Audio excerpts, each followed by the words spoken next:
Mariana Joselin Baltierra Valenzuela was born on November 24, 1998, in the city of Ixtapan de la Sal, located in the state of Mexico. She is the older sibling of two children from a modest family. Fate decreed that she had to fight for her life from her first days.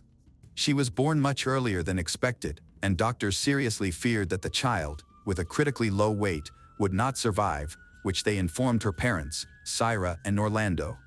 Mariana spent the first 2 months of her life in a hospital, in a special ward for premature babies. Her mother prayed day and night for her daughter's health, and her prayers were answered. The girl quickly recovered and gained weight. By the new year of 1999, she was discharged home, allowing her parents to celebrate the holiday with their daughter. Fortunately, Mariana had no external consequences of prematurity. She grew up slim and beautiful, but her health was very poor from a very early age.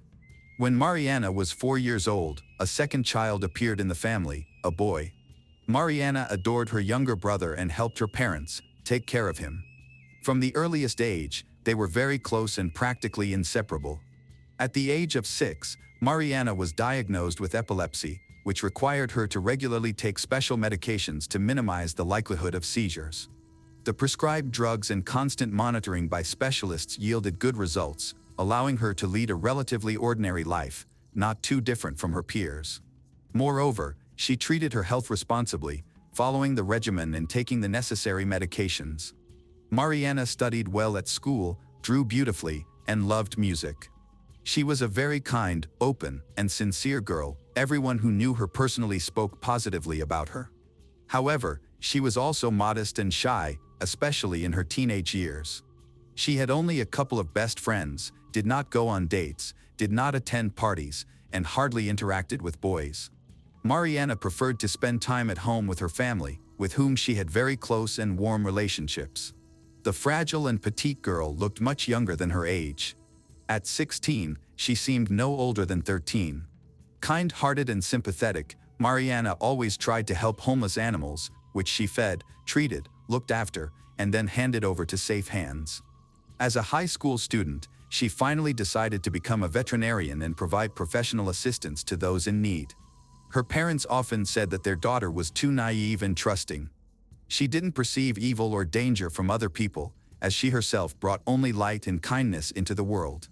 Therefore, her father and mother were always worried that Mariana could be offended or harmed by someone taking advantage of her innocence.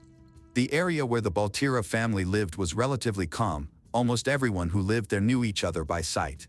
However, along their street, there were a large number of shops where many migrant workers worked unofficially. Some of them lived right in the shops, as most did not have their own housing, and some could not even afford to rent a room. Naturally, among these workers were individuals with extensive criminal histories. But, as long as they performed their duties properly, the shop owners usually had no complaints about them. About 50 meters from the Baltierra family home was a butcher shop. The shop owner hired 4 workers, 2 locals who sold goods, 2 immigrants unloading cargo, butchered carcasses, and cleaned the store. The shop owner allowed the workers to stay on the second floor of the shop, which was an attic. As Mariana grew older, her parents began to periodically ask her to go shopping for the family, including to the aforementioned butcher shop. There she repeatedly encountered one Cruz Quintero Martinez, a worker of the landlord who lived on the second floor. She felt fear of this man just by his presence. She repeatedly told her friends and her parents that there was something sinister in his gaze that made her blood run cold. At the same time, there was nothing specific she could blame on this man since he did not approach her or attempt to contact her in any way, but merely looked at her. So her parents decided not to let their daughter go to this store anymore and went shopping for the necessities themselves. At some point, Juan Martinez committed a minor theft, resulting in the store owner's decision to fire him. After that incident, they did not hear from him for about a year. However, in early summer 2017, he returned to his former workplace, tearfully begged his former employer to rehire him, assuring him that he would work diligently. Remarkably, he was rehired and moved back into the second floor of the store. Cyrus' niece was visiting the Baltierras while Mariana and her younger brother were on summer vacation, with Orlando being the only one at work. Around 9 a.m., Syra asked her daughter to go to the local supermarket to buy breakfast. She believed her daughter was old enough to handle such a task.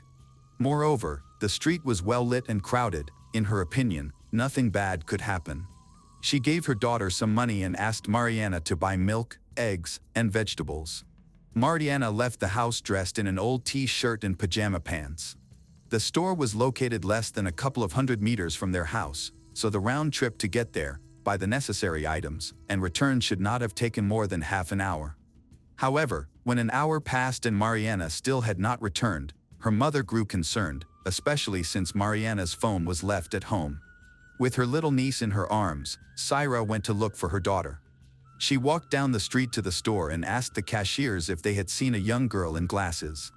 They informed her that a girl fitting her description had bought groceries a quarter of an hour ago and had left the store.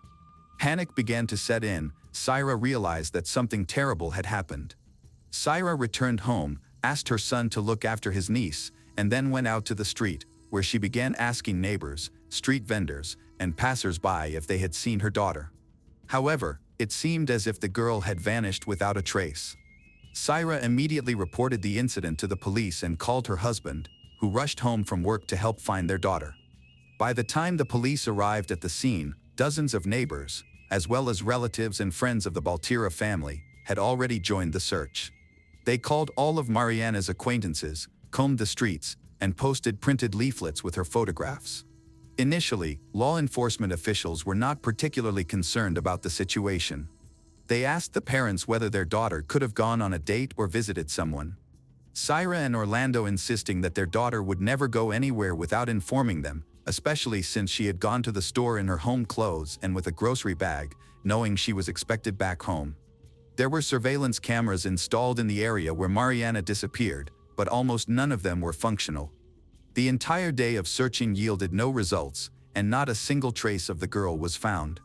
As night fell, anxiety and panic turned into despair. The parents realized that they would likely never see Mariana alive again. The next day, July 28, at about 8 a.m., Mariana's parents received a call from a nearby relative, who informed them that several police cars had arrived at a butcher's shop. Without hesitation, the Baltierra got ready and went to the indicated location. Law enforcement agencies did not allow them inside. But Syra and Orlando had no intention of leaving. Minutes after checking the scene, one of the police officers informed Orlando that the body of a young girl, identified as the missing Mariana, had been found on the second floor of the building, lifeless and badly mutilated. Orlando was invited inside to confirm her identity, but Syra was strongly advised against entering, as the crime scene was truly shocking. Orlando could not believe his eyes as he looked at the body lying in a puddle of blood, his daughter. His world collapsed in an instant, and he did not know how to tell his wife, who was waiting outside. Mariana had been repeatedly abused and brutally mutilated. The cause of death was massive blood loss due to a stab wound to the stomach. The perpetrator cut open her abdomen while she was still alive, leaving her to bleed to death. An expert opinion showed that her death occurred on the night of July 27th, just a few hours before the discovery of her body. Therefore, she was alive for almost 24 hours from the time of her disappearance, during which the criminal abused her until he fatally wounded her. The murder weapon, a knife intended for cutting up carcasses, was found on the floor next to her body. The body was discovered by the owner of the store when he arrived for work that morning. According to him, every last Thursday of the month was designated as cleaning day, during which he did not work. On that day, the owner was engaged in organizational matters, meetings with suppliers, and submitting reports to the tax office while his employees cleaned and disinfected the premises. When he arrived in the morning, he immediately noticed blood stains on the floor. Initially thinking that one of his employees living on the second floor had been injured, he was shocked to find bloody men's clothing, a knife, and the body of a young girl in a pool of blood. In addition, a large sum of money had gone missing from the cash register, which the criminal had evidently taken upon fleeing. Two men who lived and worked at the store immediately came under suspicion. However, one of them showed up for work an hour later, appearing just as shocked as everyone else. He explained that he had to return home to another city urgently, and his colleague, Juan, said Juan would cover for him and clean the store himself. The police concluded that this man was telling the truth, noting that there were no traces of him at the crime scene, and he was excluded from the list of suspects. By that time, CCTV footage from the supermarket, which Mariana had visited on the last day of her life, was obtained. The footage showed she entering the store, followed by one a few minutes later, the man who worked at the butcher's shop and had instilled genuine fear in Mariana. He stalked his victim like a wild animal hunting prey, following her out of the supermarket without purchasing anything. After that, both of their trails vanished. Reconstructing the sequence of events outside the store proved impossible. Although there were cameras on the street, they were non-functional, and none of the numerous passers-by or street sellers reported anything suspicious. Mariana's parents were convinced that their daughter would never have gone with this man, no matter how he might have lured her. They believed he had forcibly taken her to the store. However, they were left wondering why she did not scream or call for help, and why none of the many passers-by or street vendors noticed anything unusual about the situation.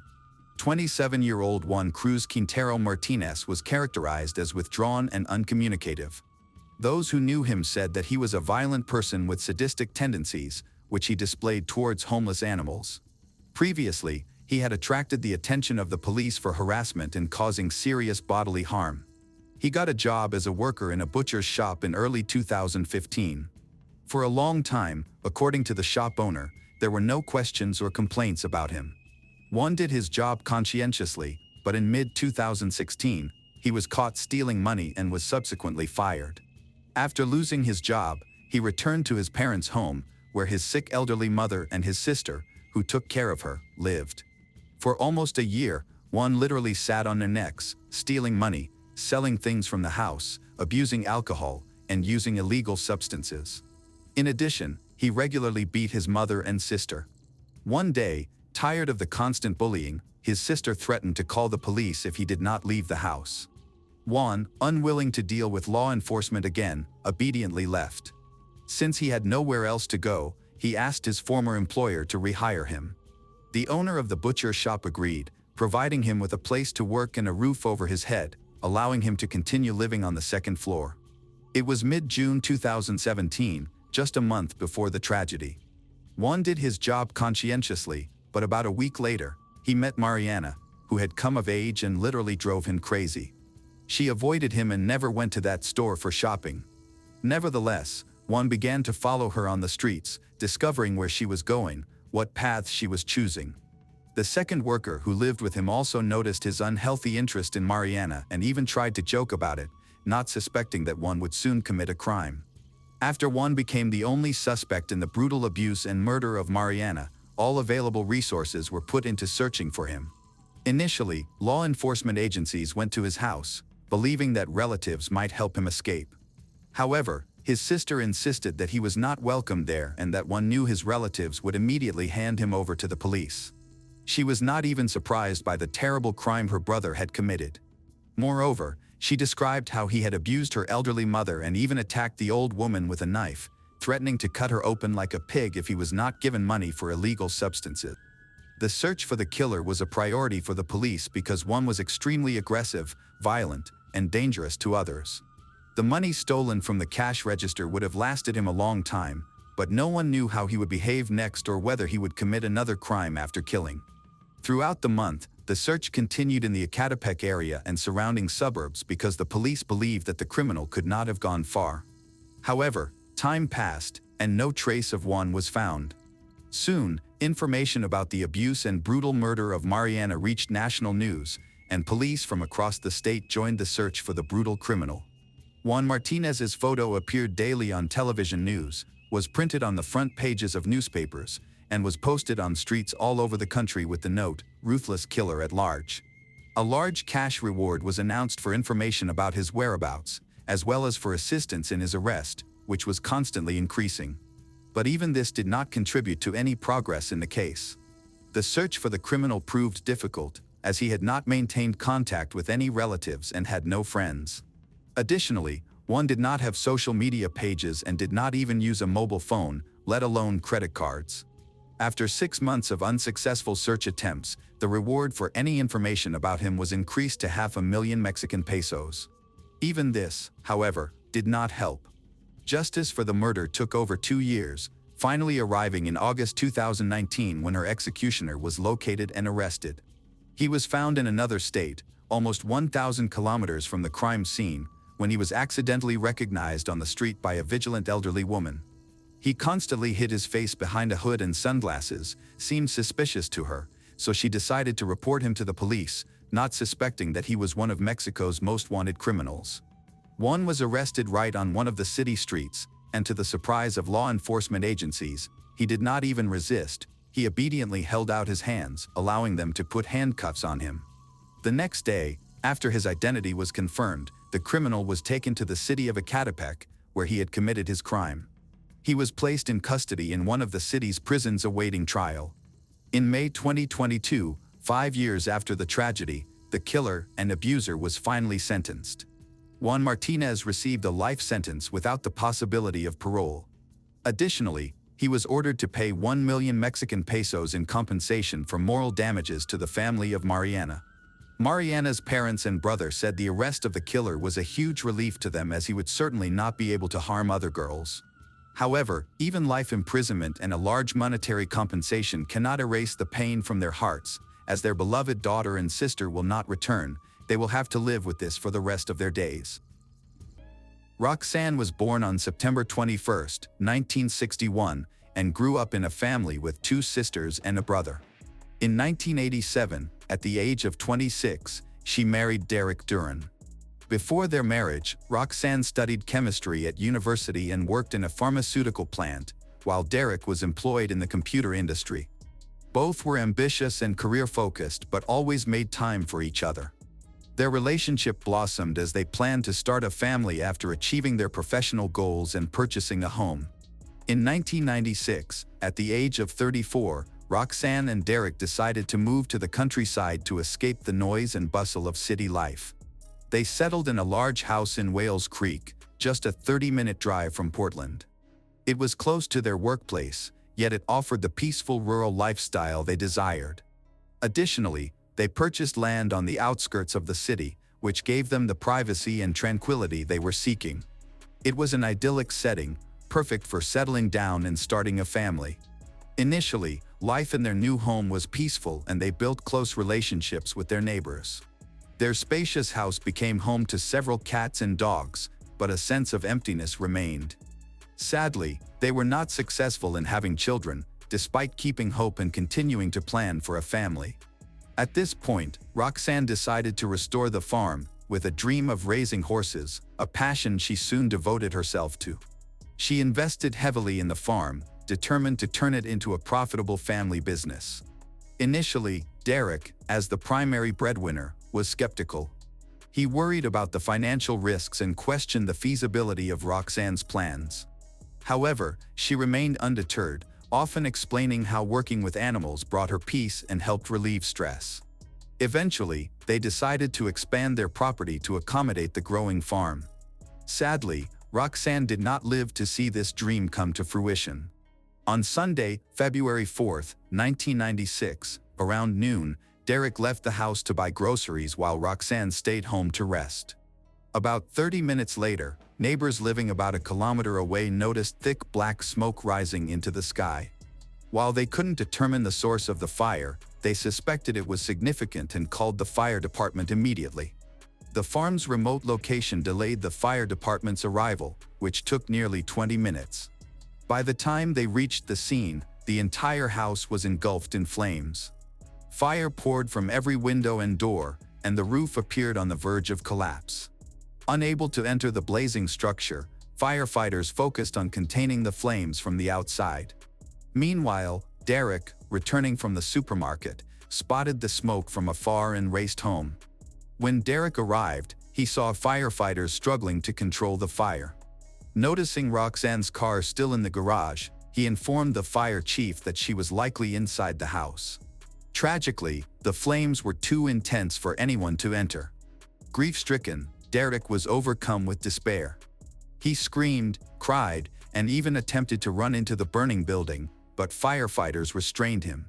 Helpless, he fell to his knees and watched in agony as the fire consumed their home. The firefighters took about 3 hours to extinguish the fire. By the time the flames were under control, the house had been completely burned to the ground. In the aftermath, authorities discovered charred human remains in extremely poor condition. The damage to the remains was so severe that determining the victim's gender, let alone identifying them, was impossible. Even forensic experts had difficulty analyzing the bodies because of the severe damage, while supporting documents such as dental records were destroyed in the fire. To identify the victim, investigators opted for a more precise approach. Bone marrow samples were extracted from the remains and compared to DNA samples from Roxanne's parents. This analysis confirmed that the remains belonged to Roxanne, Derek's wife. Once her identity was established, the focus shifted to uncovering the cause of the fire and determining the circumstances of her death. The cause of the fire became a puzzling mystery. The house had been completely destroyed, leaving little evidence to explain how such a devastating blaze began. However, the fire brigade suspects that the fire may have been deliberately started by humans, as its intensity indicates signs of human involvement. This raises important questions. How could the fire have spread so fiercely, and was someone behind it? The fire spread quickly, destroying the family's entire farm, making Derek an immediate target of police attention. Authorities were baffled by Roxanne's death in the fire. Why hadn't she escaped and saved herself when the fire started? The flames did not engulf the house instantly but spread gradually, which should have given Roxanne time to take action and flee. Even if she had been asleep, the acrid smell of smoke or the sound of crackling flames would likely have woken her. Moreover, farm animals will also respond, contributing to the alarm. These factors made investigators suspect that the fire was not accidental. Of course, Derek is quickly being interrogated. Although he had recovered from the initial shock, he was still disoriented. Nevertheless, he answered the detectives' questions coherently. He claimed the fire was likely caused by an accident. He explained that he had let his wife sleep in that morning, allowing her to rest after a long work week. They had no plans that day except to relax. While she slept, he decided to run to the store, hoping to return before she woke up. Before leaving for the store, Derek attempted to make breakfast but noticed that the pipes were frozen. He went to the basement to adjust the heating system, which ran on flammable propane. According to him, the equipment had a malfunction, which could have allowed dangerous gas to leak into the utility room. Despite this, there were no apparent fire sources in the basement, as the wiring was concealed. Due to the complete destruction of the house, investigators struggled to verify Derek's account. Forensic experts and fire service specialists meticulously examined the evidence.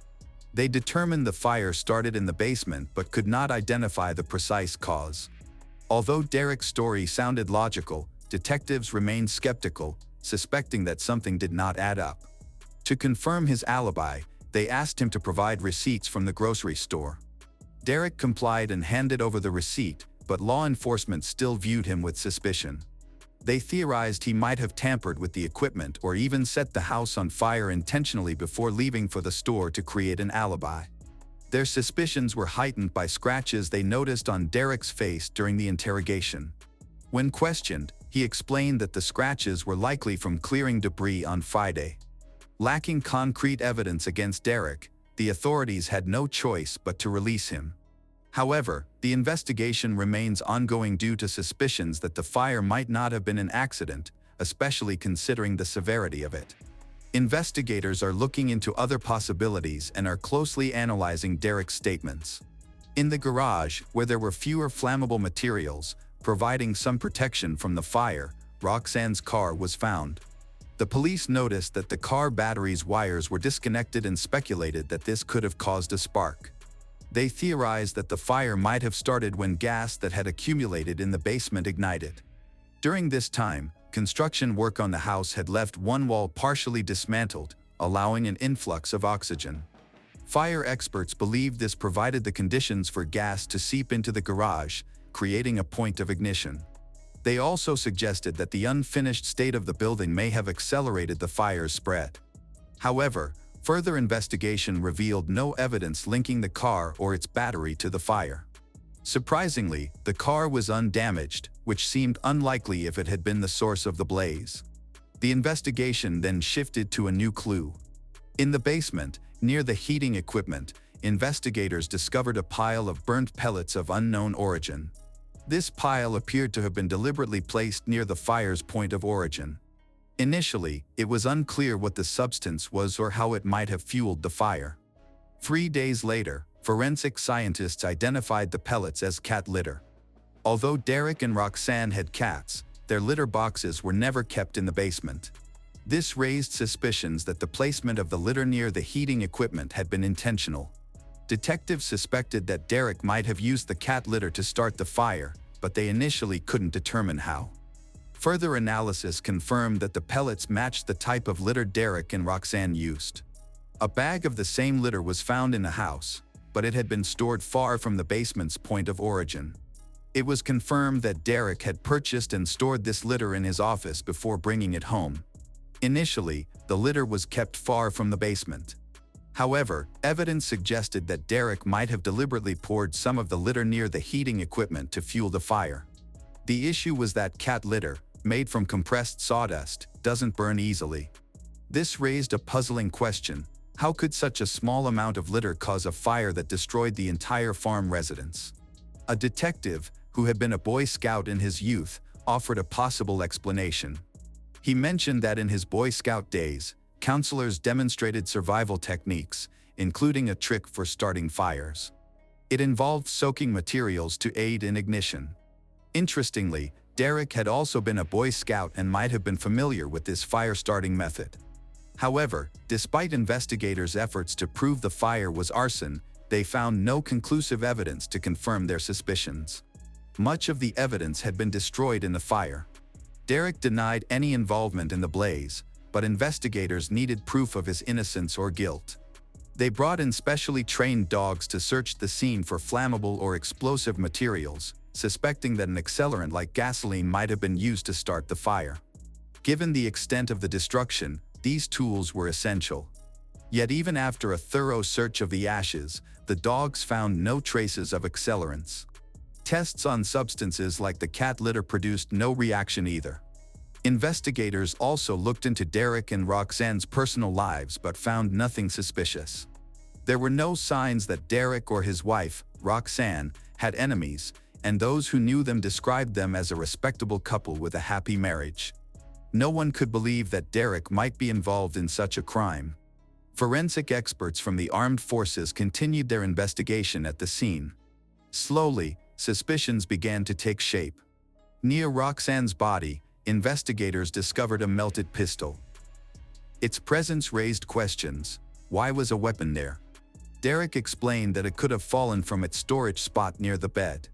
The bedroom contained several legally registered firearms for self-defense. A forensic examination suggested that Roxanne might have died from a gunshot wound. However, no bullets were recovered, and the fire had destroyed much of the evidence. The poor condition of Roxanne's body made it difficult to definitively prove or disprove whether a firearm had been used, leaving investigators with unanswered questions.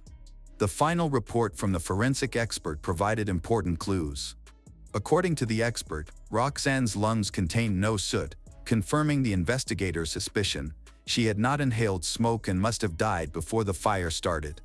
Additionally, no carbon monoxide was found in her blood, further supporting this conclusion. Unfortunately, due to the condition of the remains, the exact cause of death could not be determined. Despite this, the detectives were convinced they were investigating a murder. The circumstances strongly suggested foul play. It was unlikely that a young and healthy woman would remain trapped in bed during a fire unless something violent had occurred beforehand. Furthermore, the fire appeared to be a deliberate attempt to destroy evidence and cover up the crime. Upon closer examination, traces of blood were discovered in Roxanne's lungs, which the forensic expert believed may have resulted from a severe head injury that caused internal bleeding. This suggested that she had inhaled her own blood, which further reinforced the theory of a violent death. The key question now was, who could have killed Roxanne in the short window between Derek leaving the house and the fire starting? It seemed highly improbable that a random attacker had chosen this exact moment to strike. Investigators decided to delve deeper into Derek and Roxanne's lives to uncover any potential motives. They learned that Roxanne and Derek frequently argued, primarily over financial matters. Derek had grown frustrated with his wife's spending habits, which stemmed from her passion for horses. She had recently purchased an expensive horse, and its upkeep costs were significant. She also invested additional money into training for equestrian competitions, which demanded even more of her time and resources. Not only was this expensive, it also took up a large portion of her time and energy, leaving Derek feeling abandoned. Matters worsened a week before the tragedy when Derek's employer informed him of his upcoming promotion to a managerial position that required him to relocate. Although this was a major career advancement for Derek, it introduced even more tension into their marriage as their disagreements intensified. The problem was clear. Derek's new office was located approximately 200 kilometers away, and Roxanne was adamantly opposed to moving because of her horses. This conflict sparked several heated arguments, as confirmed by Roxanne's relatives. However, there were no prior indications of violence or cruelty, and no one suspected foul play.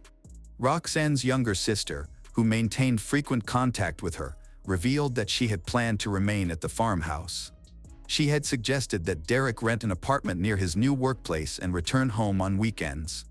Predictably, Derek disliked this arrangement and tried to convince Roxanne to sell the farm and move with him. She disagreed, causing tension in the family to rise. At the fire scene, forensic experts discovered that a gas hose connected to the heating system had been detached, resulting in a gas leak. Derek claimed the hose may have become dislodged during the fire, possibly when a firefighter accidentally pulled it. However, the hose was fitted with a threaded connector, which made it clear that it could not have simply come loose. Moreover, there was no visible damage to the hose, indicating that it had been deliberately unscrewed. Further forensic analysis of the ashes confirmed that the fire at the Roxanne residence was an act of arson. Once investigators received the official report, suspicions of Derek's involvement in his wife's murder were strengthened. The remaining evidence, however scant, now needs to be linked to him. Police have asked him to provide his clothing for further analysis. It was recalled that, on the day of the interrogation, a suspicious dark stain appeared on Derek's pants. Initially, this detail was overlooked, as the case had not yet been classified as a murder. However, as the investigation progressed, the stain gained significance. Derek claimed it was just dirt from working on his car and denied it could be blood. Subsequent testing revealed that the stain was indeed blood, and it belonged to Roxanne. This discovery exposed Derek's lie and reinforced the police's suspicions. In March 1996, following a month-long investigation into Roxanne's death, Derek was arrested and charged with arson and murder. From the outset, he maintained his innocence, even displaying arrogance toward authorities. He treated the trial like a chess game, casually discussing it with his friends and colleagues. The prosecution argued that on the day of the murder, Derek and Roxanne had another dispute, possibly about moving or their horses. They alleged that, in a fit of rage, he attacked and killed his wife. This claim was supported by suspicious scratches on his face, which appeared shortly before his police interrogation. The scratches resembled nail marks, but defense witnesses testified that, on the morning of February 4, 1996, Derek had been dealing with a neighbor's pets and had an altercation with their dog. Four individuals corroborated this account, suggesting the scratches could have occurred naturally. The prosecution countered with inconsistencies in Derek's explanations. At one point, he claimed the scratches were from cleaning the yard and scraping against branches. However, investigators concluded the injuries may have occurred on different days. Witnesses and Derek's lawyer offered explanations for the various marks, including the dog altercation and yard work. Despite these accounts, attention shifted to more incriminating evidence, the bloodstain on Derek's trousers. Initially, it was theorized that Derek might have been injured during the dog incident and accidentally left the bloodstain. However, forensic experts have dismissed this idea, asserting that the pattern of the bloodstains does not match the wound caused by a bite or scratch. Instead, the evidence suggested the stain resulted from a direct physical attack, possibly by Derek. In his defense, he argued that Roxanne occasionally wore his trousers while horseback riding, as they had a similar build. He speculated that she might have injured herself while riding and wiped her blood onto the pants. He maintained that he had no direct knowledge of how the bloodstain got there. The defense contended that the blood on the trousers could not conclusively link Derek to the murder, as it was unclear when the stain appeared. To reinforce this view, they invited an independent forensic expert to analyze and present a report. The expert said Roxanne had inhaled more blood than initially thought, indicating she had suffered a prolonged beating, severe facial injuries that did not kill her immediately, leading to severe bleeding. The horrifying details of Roxanne's suffering and the state of her burned body added emotional weight to the prosecution's case. However, the defense attorney emphasized that the evidence was circumstantial and based largely on assumptions rather than concrete proof, which was particularly significant given Derek's previously good reputation. The defense highlighted Derek's favorable character, arguing that no one in his life had ever seen him act aggressively or inappropriately. He was widely described as friendly, adaptable, and easygoing, despite his recent disagreements with Roxanne. Witnesses testified that he and his wife shared a loving relationship, built on mutual understanding. At work, Derek was known as a hardworking, successful IT professional who advanced quickly in his career. Neighbors described him as polite and respectful, and he had no prior legal troubles, especially not involving violence. Despite his declarations of innocence, investigators continued to scrutinize inconsistencies in his statements. Derek, despite not being interested in horses, supported his wife by helping her build a stable and a riding area, and even by joining her in equestrian classes. Following the trial's closing arguments, the jury deliberated for over 12 hours but couldn't reach a verdict. This was largely due to the forensic scientists' failure to determine the exact cause of Roxanne's death. Without conclusive evidence, Derek was not convicted of premeditated murder. However, he was found guilty of arson and negligent homicide based on his own admission that he had turned the heating system to its maximum setting and neglected to check on his wife. He was sentenced to 10 years in prison. Throughout the trial, he maintained his innocence and criticized the prosecution as unjust, frequently venting his frustrations to friends and colleagues. After the sentencing, public opinion largely sided with the prosecution, as the charges seemed justified. Derek served his 10-year sentence and was released on November 30, 2006, under mandatory supervision for 3 years, which he completed without any issues. After his release, he started his life over, found a new job, and, on October 15, 2010, remarried Janine, a local radio presenter. Janine firmly believed in Derek's innocence and described him as a loving, caring husband who gave her no reason to feel unsafe. Since his release, he has had no legal troubles. Despite his conviction, Derek continues to assert his innocence, maintaining that he was wrongfully accused. Although his efforts to appeal and clear his name have failed, he has expressed gratitude for the chance to rebuild his life and for the support of friends and family who stood by him. Questions about Roxanne's death remain unresolved. Was it truly an accident, or could a stranger have been involved? Share your thoughts in the comments. Crystal McDowell was born on October 26, 1979, in Baytown, Texas. Her childhood was challenging, as her parents, Pamela Sue Surratt and Anthony Paul Tony Walters, struggled with addiction, leading to an unstable home life. Tragically, she lost both parents to apparent overdoses by the age of 11. After their deaths, she was raised by her grandmother and later by her uncle, Jeff Walters. Despite these hardships, she was known for her vibrant smile, striking blue eyes, and uplifting personality. Crystal pursued a career as a flight attendant, where her adventurous spirit thrived as she traveled across the country. During her journey, she met Stephen Wayne McDowell, who was 7 years older than she. Described as gentle and soft-spoken despite his large stature, Stephen won Crystal's heart. They married in April 2007 after dating for a while. He had a daughter from a previous marriage and worked as a shipping manager, but he struggled to maintain stable employment, which forced Crystal to become the primary breadwinner.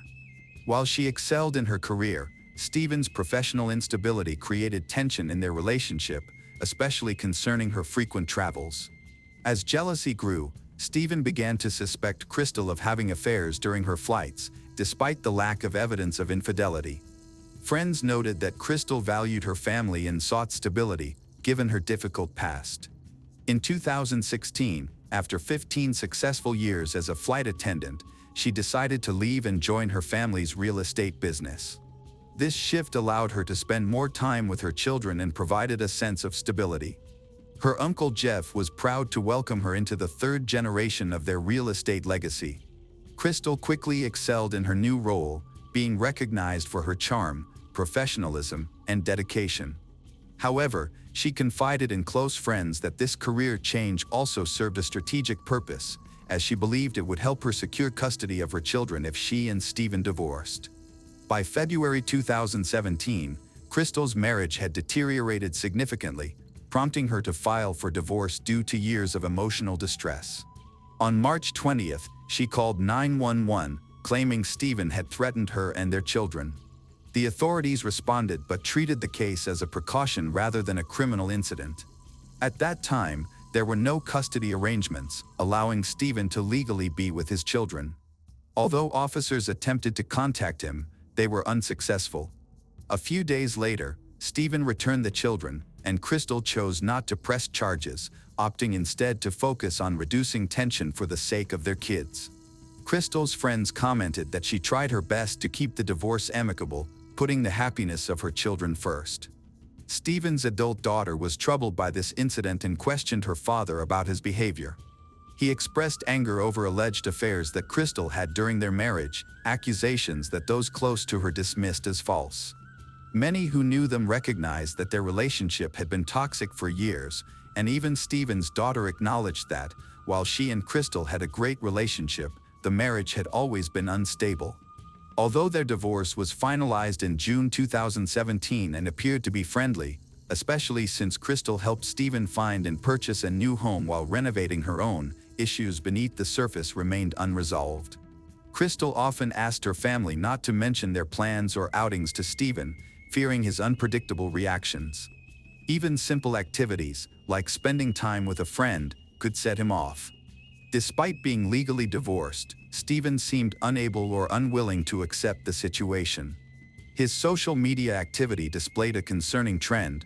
Shortly after the divorce, he changed his profile picture to a tombstone, then to an image of Santa Muerte, and later reverted to a photo of himself with Crystal. His post suggested an image of a happy family. Meanwhile, Crystal continued to emotionally support Stephen, checking in on him regularly. He claimed to be adjusting to the separation and focusing on his life, but his behavior suggested otherwise. One of Crystal's aunts noticed that Stephen frequently posted pictures of himself bringing Crystal coffee in bed, as if their relationship was still going strong. In an effort to maintain a harmonious co-parenting relationship, Crystal planned a trip with Stephen and the kids, but their intimacy only blurred the lines further. Then, in August 2017, things shifted. Crystal, now 37, met Paul Hargrave, a local jeweler and fellow single parent. Paul was charming, ambitious, and shared Crystal's passion for travel and adventure.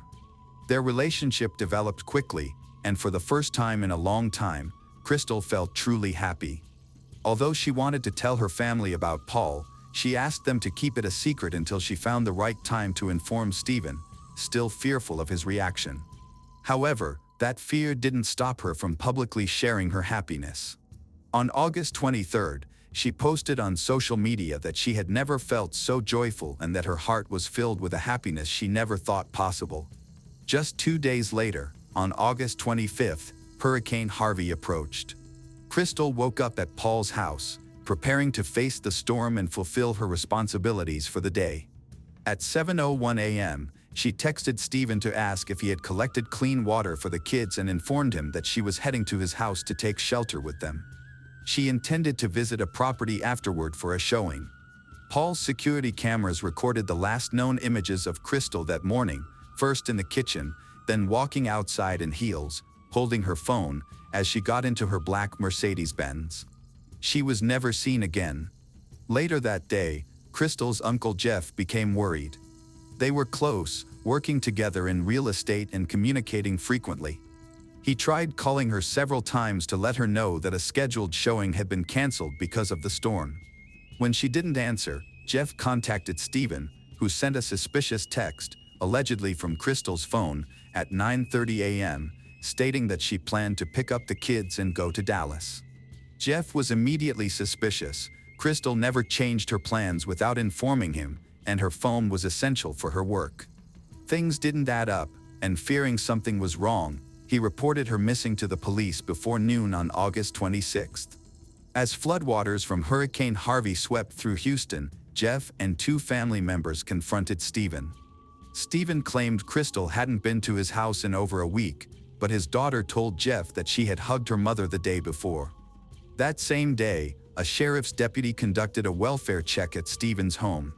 Inside, authorities discovered Crystal's black dress in the washing machine, along with her purse and handbag, clear evidence that she had recently been there. For her uncle Jeff, who had helped raise her, it was evident that Stephen was involved in her disappearance. Unfortunately, at the time, Hurricane Harvey had devastated the area, and many law enforcement officers and first responders were focused on rescue efforts in flooded neighborhoods.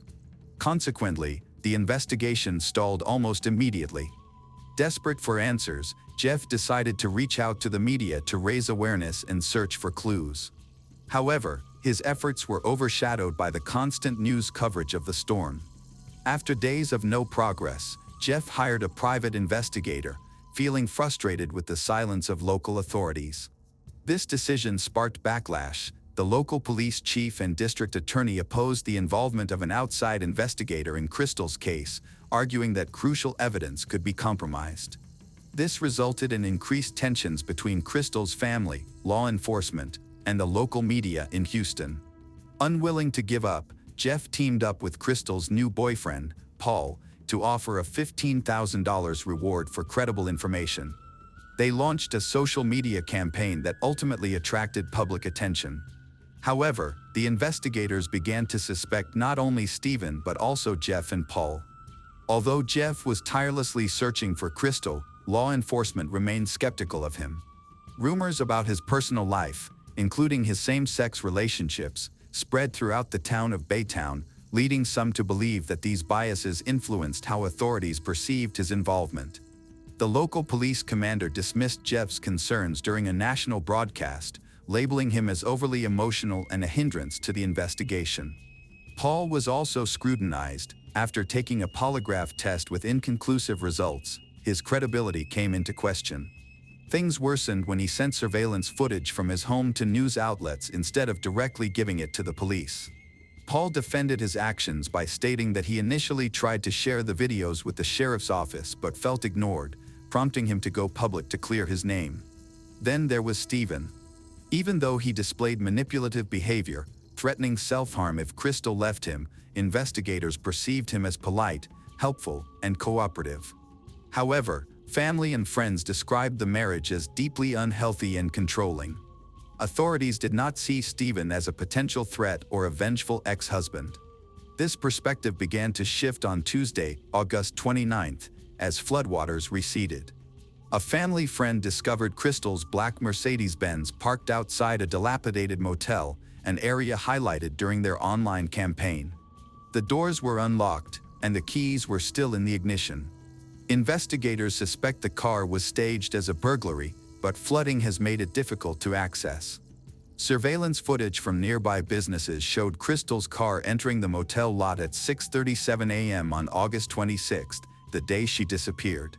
Just 5 hours later, Stephen was seen on camera at a nearby gas station.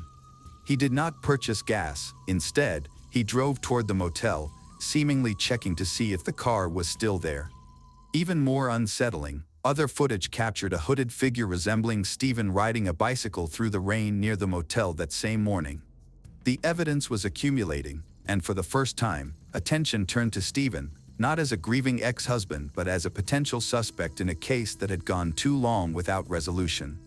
The investigation took a significant turn when surveillance footage from a Walmart, situated just across the highway from the motel where Crystal's car was discovered, showed a man who looked like Stephen buying a bicycle early on the morning of August 26, 2017. He paid with cash, and the timing matched the sighting of a hooded figure on a bike near the scene. Despite this troubling evidence, He denied being involved in Crystal's disappearance. As authorities indicated they lacked direct evidence, they allowed him to go home with his children. Crystal's family was outraged. Her uncle, Jeff, pointed out to the district attorney that Crystal had previously reported that Stephen had threatened to harm their children if she left him. Jeff was convinced of Stephen's emotional and mental instability. It wasn't until September 8, nearly 2 weeks after Crystal vanished, that the district attorney intervened. The children were placed in protective custody, and Stephen was brought in for questioning. However, Stephen controlled the situation. He requested to return home for one last night to organize things and promised to confess the next day. Jeff and other family members were angry, fearing that this unsupervised time might allow Stephen to harm himself and evade justice. On September 9, 2017, Stephen returned to the police station and confessed. He told investigators that during a heated argument, Crystal had told him she would be taking her new boyfriend, Paul, on a family trip instead of him. Due to this, he became enraged. While their children slept upstairs, he attacked Crystal from behind and strangled her to death. Afterward, Stephen wrapped her body in a blanket, placed it in the trunk of his car, and drove before sunrise to a wooded area near his home, where he disposed of her remains. Even after confessing, he still refused to reveal the location of the body unless the prosecutors agreed not to pursue the death penalty. Due to the damage caused by Hurricane Harvey and the time that had passed, authorities worried that they wouldn't find the body without his assistance, so they accepted his terms. Later that day, Stephen guided authorities to a remote, overgrown area, and Crystal's remains were discovered in an advanced state of decomposition. Stephen McDowell, who was 44 at the time, was charged with first-degree murder, and bail was set at $500,000, which he could not afford. In addition to the issues of jealousy and anger, the case also highlights a more terrifying truth. Without Crystal, Stephen would have no financial resources to support himself and his children. The pursuit of justice moved slowly, as the trial did not commence until June 2019. During this time, Stephen displayed no remorse in court. He tried to create the impression that he was a man suffering from pain, claiming he acted out of a sudden fit of passion, a defense strategy in Texas that could significantly lessen his punishment if accepted. He also suggested that Crystal's death was the result of a consensual encounter that went awry. However, the prosecution effectively countered this narrative, highlighting the ongoing emotional abuse and control he had imposed during their relationship. Stephen's defense team attempted to tarnish Crystal's reputation by presenting unverified text messages and claims that she had been unfaithful. However, her friends and family stood up for her, describing her as a vibrant and loving person dedicated to her children. They also shared experiences of the years of dysfunction and manipulation she endured. One of the most heart-wrenching moments during the trial occurred when Mandy Avalos, Crystal's lifelong friend and guardian of her children, took the stand. She recounted a painful revelation in December 2017, when Stephen and Crystal's 5-year-old daughter shared a secret. The girl recalled the morning her mother went missing. She had heard her parents arguing. After hearing the commotion, she walked from the bathroom into the bedroom, where she witnessed her father pushing her mother onto the bed and covering her mouth and nose with his hand.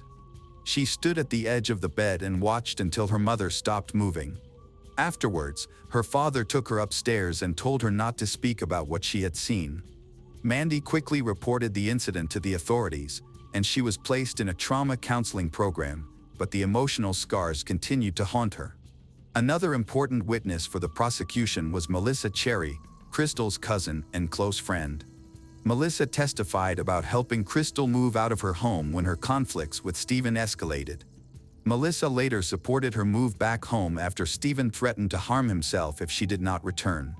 Cherry recounted that even after the divorce, he continued to emotionally manipulate Crystal, including starving himself to make her feel responsible for his health. The day after Crystal went missing, Melissa and Jeff visited Stephen's house, where they found him looking anxious, shaking, and in tears. The daughter of Crystal and Stephen claimed that she had seen her mother the day before and pointed to a black dress in the closet in a concerning manner, saying that evil spirits had taken her away. This disturbing scene prompted Melissa and Jeff to call the police from outside the house, urgently requesting that they remove Stephen from the children's lives, but their requests were ignored. Melissa also shared her account of a family cruise that Stephen had suggested as a way to say goodbye peacefully. Although Crystal hesitantly agreed, she made it clear that there would be no threats, manipulation, or harm involved. However, as the trip approached, an argument over finances led her to cancel, realizing that Stephen was not genuinely trying to say goodbye but was instead attempting to win her back. The most troubling testimony came from an inmate who had shared a cell with Stephen and claimed that Stephen confessed in detail to killing Crystal. According to the inmate, the motive was a text message from another man. He described how Stephen admitted to using zip ties to bind Crystal's hands after her death, information only known to the forensic team. Officials from the Texas Department of Public Safety corroborated parts of Stephen's confession, stating that he claimed Crystal had arrived early on the morning of August 25, 2017. They had an argument, during which she told him that she had never really loved him. She encouraged him to move on with his life. In a fit of rage, he strangled her in the bedroom. The 5-day trial concluded quickly. The jury found Stephen McDowell guilty of first-degree murder in just 3.5 hours. On September 10, 2019, he received a sentence of 50 years in prison, with a requirement to serve at least 25 years before being eligible for parole, potentially allowing for his release in 2042. Crystal's family was heartbroken by what they perceived as a light sentence. Her uncle Jeff exclaimed in court that Stephen deserved a harsher punishment, while others expressed frustration, advocating for a life sentence or the death penalty. However, those options were not available due to the agreement Stephen made in exchange for revealing the location of Crystal's body. The family's main concern was not the length of the prison sentence but rather the emotional impact on the children. Despite being surrounded by love, they faced a devastating loss. Crystal had dedicated her life to them, and now they were left to cope with trauma that many adults would struggle to endure. By 2020, Mandy, who had taken in the children immediately after Crystal's murder, was working to adopt them legally. Some sources indicate that Mandy was Crystal's best friend from childhood, while others suggest they may have had a romantic relationship at one time. Regardless of their history, Mandy was Crystal's most trusted confidant and was committed to caring for the children. Now that you know the complete story, we would love to hear your thoughts. Do you believe Stephen McDowell received the justice he deserved? Please share your opinion in the comments. We are reading all of them. On Valentine's Day in Tijuana, Elizabeth was excited about a second date with a man she had recently met. As usual, she let her family know where she was going, even shared her location for safety. Initially, everything seemed fine. However, her messages suddenly stopped.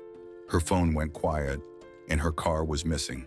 By the next morning, her family began searching everywhere for her, hoping to find any clue. What they uncovered shattered their hearts and revealed a more disturbing situation in the city. Elizabeth was not alone. Her case was just the start of a troubling pattern. Elizabeth Martinez Figueroa was born in 1996 in Tijuana, Baja California, a city on the border between Mexico and the United States. She was the youngest of 7 siblings. People who knew her described Elizabeth as a cheerful and gentle young woman who had a strong bond with her mother. Her mother was more than just a mother to her. She was her anchor, confidant, and main source of strength. By early 2022, Elizabeth accomplished something her family had never achieved before.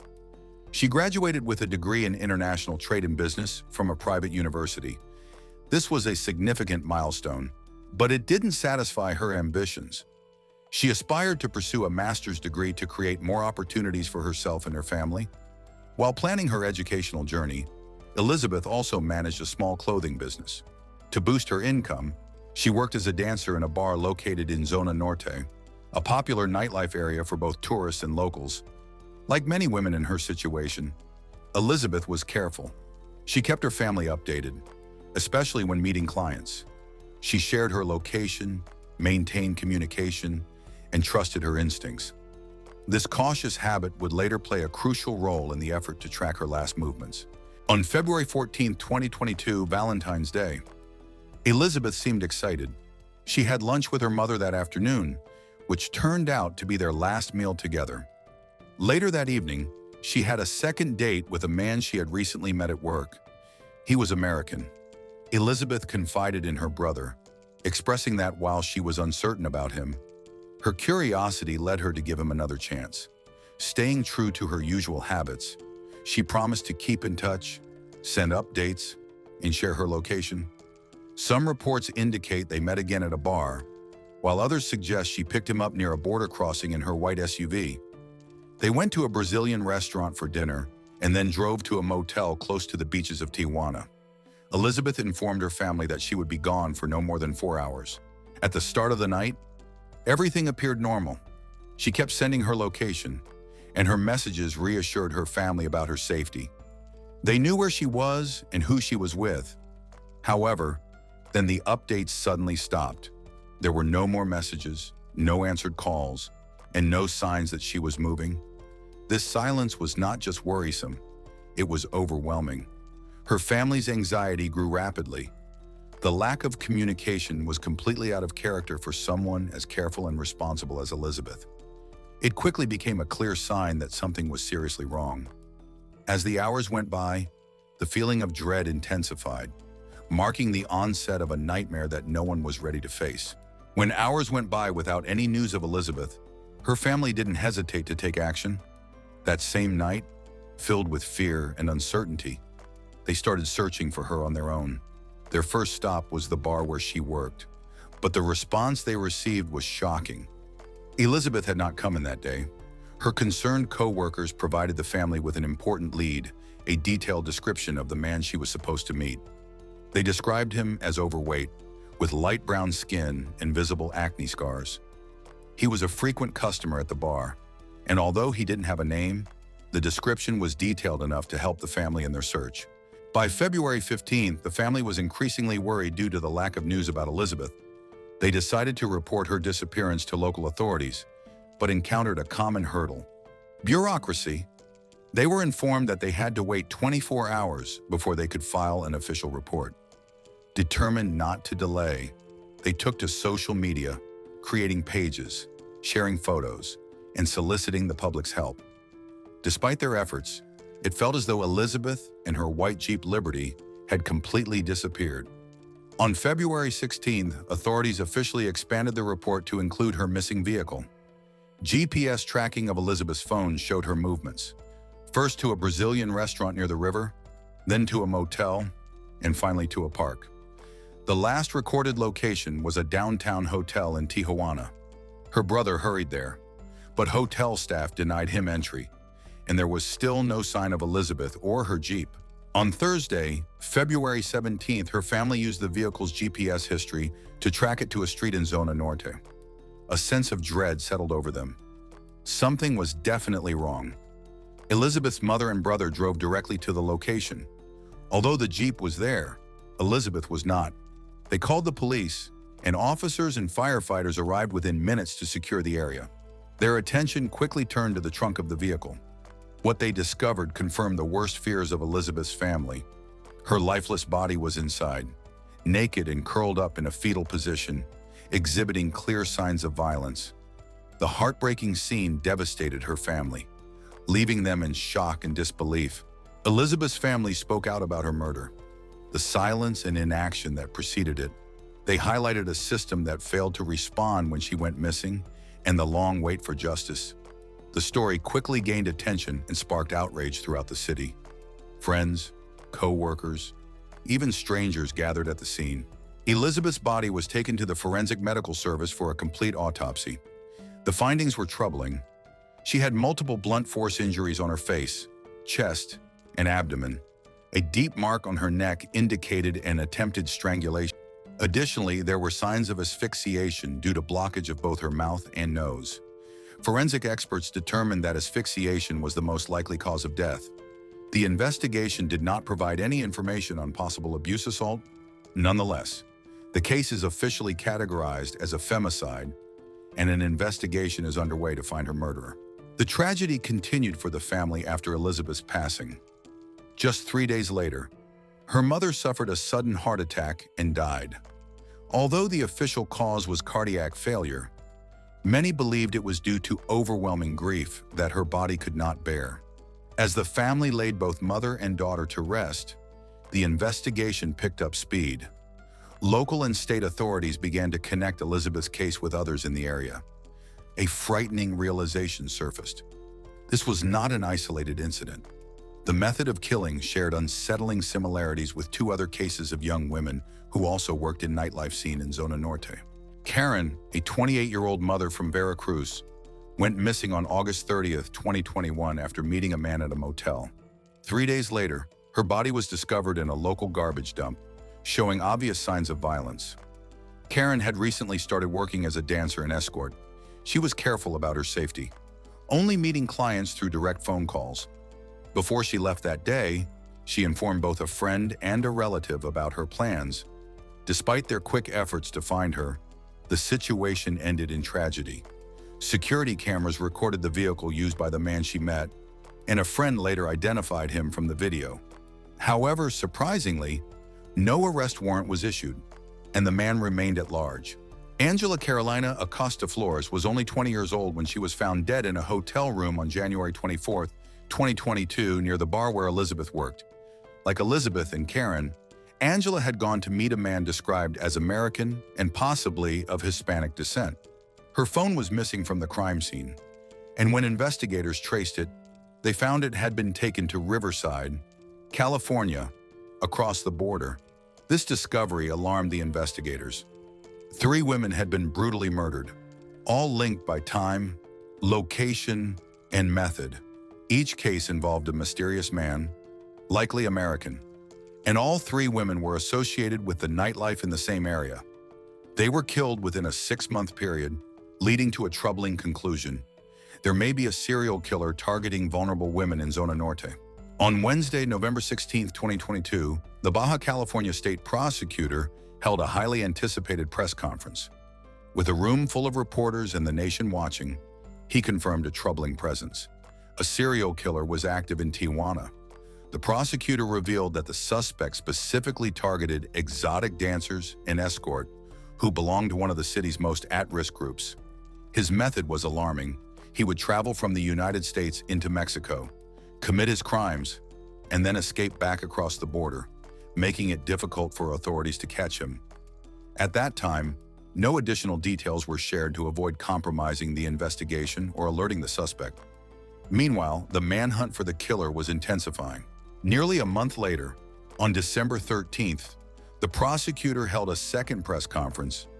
This time, the news was shocking. They had identified a suspect, an American citizen, whose psychological profile resembled that of Ted Bundy, one of the most notorious serial killers from the 1970s. However, there was a complication. The man had already left Mexico. Although a local arrest warrant was issued, it wasn't sufficient. Authorities sought a red notice from Interpol to enhance international cooperation. The FBI and U.S. consulates joined the search, and the suspect's physical description was made public to help locate him. Experts also conducted new forensic tests to ensure that no accomplices were missed. The breakthrough in the investigation came from detailed profiling. Investigators identified the man's methods. He targeted young women who were petite, attractive, and vulnerable. He portrayed himself as polite, respectful, and generous to gain their trust and lower their defenses. Once he had their confidence, he would lure them to secluded areas where he would then attack them. Each of the 3 known victims, Elizabeth Martinez, Karen, and Angela Carolina Acosta Flores, suffered extreme violence, with visible injuries primarily to their faces and chests. His method of asphyxiation was a defining characteristic. 2 of the victims were found without clothes, while the third, although still dressed, had more injuries, indicating she may have fought back. This was not a crime of passion. It was deliberate, predatory, and systematic. Although these 3 cases gained media attention, they were not isolated. At the time of Elizabeth's disappearance, there were already rumors about other missing women with similar ages, professions, and unfortunate outcomes. Their stories have quietly faded away without resolution. As the investigation progressed, authorities were under pressure to act quickly. Although the suspect's identity remained confidential, Local media labeled him as the Ted Bundy of Tijuana. His actual name was Bryant Rivera, a U.S. citizen with several known addresses in Southern California. Authorities searched these locations, but he was nowhere to be found. Family members described Bryant as working in e-commerce. Meanwhile, Elizabeth's family was actively seeking justice for her. On February 14, 2023, marking 1 year since her murder, they revisited the site where her body was discovered and placed a floral tribute in the shape of a heart. Her brother spoke to reporters, expressing his deep sorrow and anger. A year had passed, and Bryant remained at large. The family's lawyer had been denied access to the case details, and the prosecutor's office had not provided any updates. Additionally, Elizabeth's Jeep Liberty, which was part of the crime scene, had yet to be returned. On July 6, 2023, Bryant was arrested in Los Angeles. The arrest took place calmly at his parents' home. However, he was only charged with the murder of Angela Carolina, while the murders of Karen and Elizabeth were not included in the U.S. charges, even though Mexico had made an active extradition request for all three cases. The Baja California prosecutor publicly confirmed Bryant's arrest, stating it was a result of collaboration between local and federal law enforcement agencies in the U.S. Bryant was assigned a public defender and requested bail. The judge denied the bail request, citing concerns about Bryant being a flight risk and a potential danger to women. He was ordered to remain in custody at Los Angeles County Jail. His family firmly rejected all allegations against him. His mother claimed he could never commit such acts of violence, and his sister even wrote a letter to support his character. However, the evidence suggested otherwise. On June 29, 2023, a federal judge in Los Angeles approved Mexico's request to extradite him. Family members of Angela were present at the hearing, along with the brother of Elizabeth. The courtroom was heavy with the sorrow of three grieving families. The judge emphasized that Bryant would remain in custody. As of June 2025, the extradition process is still ongoing. Legal experts estimate it could take up to 2 years to complete. If convicted of all three murders, Bryant could potentially face a total of 180 years in prison. However, due to Mexican law, the maximum sentence he could actually serve is 50 years. In addition, Mexican prosecutors have suggested that Bryant might be connected to a fourth victim, prompting them to investigate unsolved cases of missing women. Investigators are also re-examining surveillance footage from hotels and motels to determine if this predator has been active for a longer period than initially suspected. The situation surrounding Elizabeth has evolved from a personal tragedy to a representation of a larger national issue. Her death, along with the deaths of Karen and Angela, underscores the serious stigma and disregard that women in the escort industry encounter. When Elizabeth went missing, authorities did not intervene. Instead, it was her family who located her. It was her online activity, rather than official procedures, that ultimately pointed to her killer. Even now, despite an arrest, justice has not been achieved. The murder of Elizabeth Martinez Figueroa is a heartbreaking reminder of the vulnerabilities faced by women in Tijuana's nightlife and the devastating consequences of a system that too often fails them. Her vibrant spirit, her dreams of a brighter future, and her deep bond with her family were cruelly extinguished, leaving a void that echoes through her community. The cases of Elizabeth, Karen, and Angela reveal a chilling pattern of violence that demands urgent action. As Bryant Rivera's extradition process drags on, Elizabeth's family and countless others continue their relentless pursuit of justice, refusing to let her story fade into silence. This tragedy is not just a personal loss, but a rallying cry to confront the stigma, neglect, and impunity that perpetuate such crimes. A girl set out from her home to visit a friend but never arrived. Initially, the police found no clues, and the case went cold. For years, it seemed that the answer was just out of reach, and no one could solve the mystery. Decades later, everything changed when the truth emerged in an unexpected way. Claire Tiltman was born on January 14, 1977, in the small British village of Greenhithe. As an only child, she attended an all-girls school where she made many friends. From a young age, Claire was focused and determined. She aspired to be one of the first female firefighters in the country. During high school, she volunteered at charity events organized by the local fire department, offering her assistance in any way possible. However, she was also committed to earning a college degree before pursuing her dream career. In January 1993, when Claire was 16 years old, she was busy with her final exams and considering her future education. On January 18th, just 4 days after her birthday, she went to a friend's house to discuss college options and potential applications. Claire left home around 6 p.m., informing her mom that she would return in about an hour and a half. However, when that time passed, Claire still had not come back. Initially, Claire's mom suspected that she had simply lost track of time and might have stayed longer at her friend's house. However, when it was past 8 p.m., her concern grew. She called Claire's friend's house, only to learn that Claire had never arrived. Believing that plans might have changed, she began calling some of Claire's other friends, but nobody had seen her that evening. A few minutes later, Claire's mom went outside and encountered a neighbor who informed her about an incident a few miles away. The area had ambulances and numerous police cars. Feeling anxious at the time, Claire's mom went directly to the local police station to report her daughter missing. She gave them a detailed description of Claire, but instead of taking her report, the officers asked her to return home. They mentioned that there had been an incident and that someone would come by shortly to explain the situation. A short time later, police arrived at her door with devastating news that no parent ever wants to hear. Her daughter had been found dead just hours earlier. That evening, 2 men were driving along a road connecting nearby towns when they noticed a girl kneeling by the roadside. Concerned, they stopped to check on her.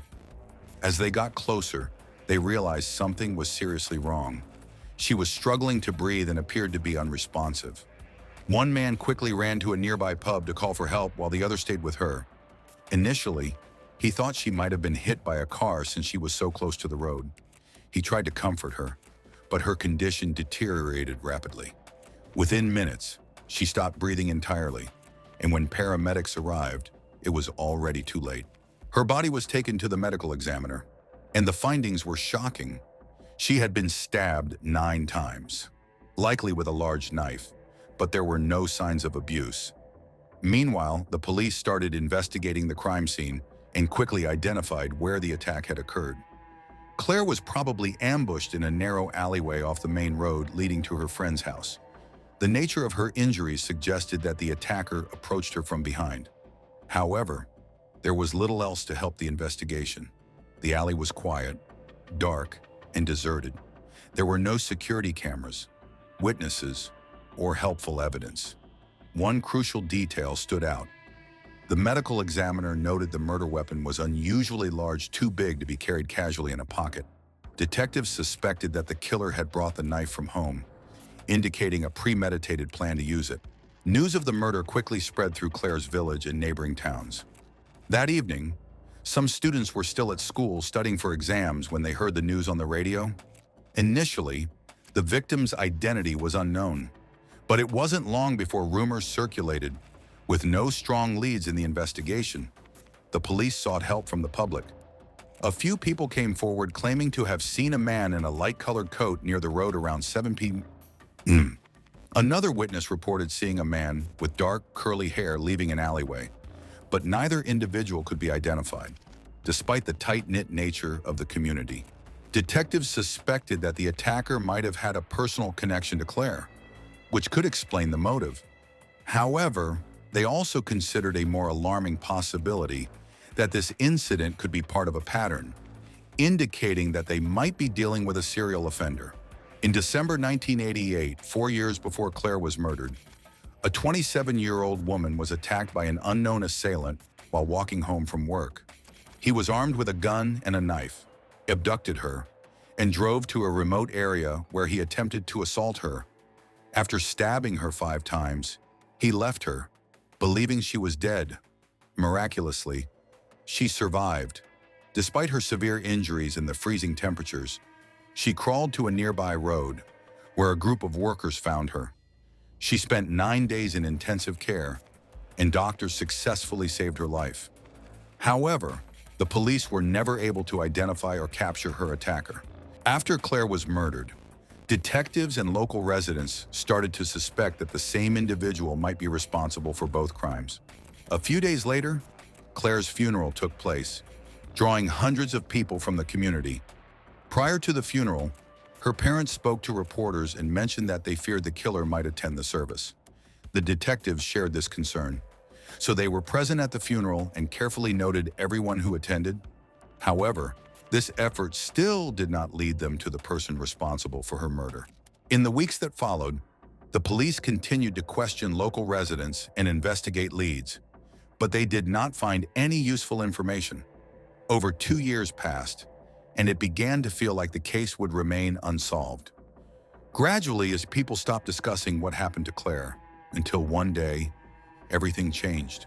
On October 17, 1995, a local woman was returning home from work when a man attacked her just a few hundred yards from where Claire had been stabbed. The attacker used a knife. When the woman fell and screamed, he fled the scene. Fortunately, she survived despite her injuries. However, detectives faced challenges since the attacker approached her from behind, so she couldn't describe his face or any specific features. Luckily, a witness stepped forward and reported seeing a white Ford Capri nearby. This information allowed investigators to quickly identify the car's owner, a local milkman named Colin. Police remembered that they had previously spoken to Colin right after Claire's murder. He had called them to report seeing a man with dark hair near the crime scene. However, when detectives met with him a few weeks later, his story had changed slightly. Initially, Colin said he was driving on that road around 6:30 p.m., but now he insisted it was closer to 5:30 p.m. Nevertheless, he had an alibi. His mother told the police that they had been driving together and were already home when Claire was attacked. Detectives had more reasons to be suspicious of Colin. He drove a white Ford Capri, which witnesses had also spotted near another attack. Colin was known for wearing a light-colored trench coat, matching the description given by several witnesses from both crime scenes. He also had light-colored hair, and 2 different people reported seeing a fair-haired man near the alley where Claire was murdered. These factors led detectives to seriously consider him as a suspect and to obtain a warrant to search his home. Police discovered a large knife in the house that matched the wounds of the latest victim. However, that was just the start of their findings. They also found a hidden journal, which contained shocking revelations. In the diary, Colin confessed to attacking a woman in 1988, referring to it as his masterpiece, and claiming it had a 95% success rate. When he learned that the victim had survived, he expressed a desire to do better next time. Additionally, he mentioned an attempt to sneak into a care home to kill someone, but stated that the plan failed. Colin Ash Smith shared some unsettling experiences from his past. He revealed that he admitted to threatening his first victim, warning her that if she reported him to the police, he would harm someone else. Additionally, Colin confessed to a stabbing incident in 1995. He was angry with his girlfriend, believing she was unfaithful. In his rage, he drove around looking for someone to hurt. Initially, he saw a man but thought that would be too risky. Later, he noticed a woman walking alone, stopped his car and attacked her. Afterward, he felt a sense of relief and was indifferent about the woman's fate. The diary revealed his intentions to commit additional murders and mentioned that he had broken into the homes of several women he knew while they were away. When police examined Colin's car, they discovered blood-stained clothes and a torn piece of a tie, which he had used in an attempt to strangle his first victim. This evidence was sufficient to charge him with attacks on both women. Detectives also believed he was responsible for Claire's murder and began investigating for any possible connections. Colin's family was familiar with Claire's family. They both frequented the same community center, a social hub for residents. Remarkably, Claire had celebrated her birthday at that center just 4 days before her death, and Colin had been there the same night. Investigators also noted that Colin attended her funeral. However, despite these connections, there was no concrete evidence linking him to her murder. While Colin was in jail, detectives interrogated him, but he denied any involvement. He did present a theory, suggesting that the killer could be a man who used to play pool with Claire at the community center. Colin claimed that this man left town soon after the murder and that he last saw him at Claire's funeral. Police were able to locate the man, but he did not match any of the witness descriptions of someone seen near the crime scene. In contrast, Colin fit the descriptions perfectly, but the police still lacked sufficient evidence to charge him. Colin was ultimately charged only for the two attacks that occurred in 1988 and 1995. In December 1996, he pleaded guilty and received life sentences, with the chance of parole after 15 years. However, investigators continued their pursuit of justice for Claire, seeking any evidence that could strengthen their case against him. Among all the possible suspects, Colin remained the most likely, but there were significant challenges: a lack of physical evidence and his alibi. Colin called the police the day after the murder, claiming he saw a man with dark hair near the scene about an hour later. However, this call contradicted his own alibi because, according to his account, he would have had to be very close to the alley when Claire was attacked. This raised suspicions among detectives. Was his mother lying to protect him? Detectives continued their investigation and eventually revealed the truth. Colin's alibi was entirely fabricated. They found concrete evidence showing that his mother was not with him that evening, indicating that she had lied to protect him. In addition to this, investigators made another unsettling discovery. They learned that Colin's father had disposed of a knife that Colin had brought home after the 1995 attack. He confessed to boiling the knife, taking it apart, and throwing away the pieces just hours before police arrived with a search warrant. As a result, he was sentenced to 12 months in prison. Colin's mother was also involved. She later gave an interview to a local TV station where she claimed it was her idea for her husband to dispose of the knife. She insisted that she believed her son was innocent and was afraid that the police would wrongfully accuse him of someone else's crime. Despite their extensive investigation, police still lacked sufficient evidence to charge Colin with Claire's murder. While he served time for other attacks, detectives continued to explore his background in hopes of finding a connection to the crime, but they came up empty-handed. The only notable find occurred during a routine search of his prison cell, where officers discovered disturbing notes filled with graphic fantasies about women he knew. These notes resembled pages from his old diary and painted a troubling picture of his mindset. After that, the investigation stalled. Claire's parents believed Colin was the murderer, and it weighed heavily on them that the police couldn't charge him. Sadly, Claire's mother died of cancer in 2008, and her father passed away in 2012, so neither lived to see justice for their daughter. In 2013, the case gained public attention again as detectives renewed their efforts to identify the killer. They reached out to the public for any information, and even the Prime Minister supported their appeal. Although many tips came in, none were helpful until a former cellmate of Colin's, Stéphane Dubois, stepped forward with new information. He claimed that Colin had bragged about attacking a girl one day. According to him, Colin recounted seeing her at a crosswalk and described how he suddenly lost control. Detectives quickly noticed an important detail. Claire had been using a crosswalk that led directly into the alley where she was attacked. In contrast, the other two victims had been found far from any crosswalks. This clue strongly indicated that Colin might have been referring to Claire or possibly another victim that the police had not yet identified. However, detectives were skeptical about the existence of other victims since there were no similar unsolved cases reported in the area. Detectives did not have enough evidence to prove guilt yet, but they decided it was time to present all their findings and attempt to take the case to trial. Meanwhile, a new law in the UK was enacted, allowing prosecutors to introduce a suspect's previous convictions in court. This could significantly impact Claire's case. Colin was already serving a sentence for two violent attacks that were strikingly similar to Claire's case and occurred only a short distance from where she was killed. Additionally, investigators had testimony from Stéphane and solid evidence that Colin's alibi was fabricated. With this information, prosecutors felt they had enough to proceed. On February 12, 2014, detectives announced that Colin had officially been charged with Claire's murder.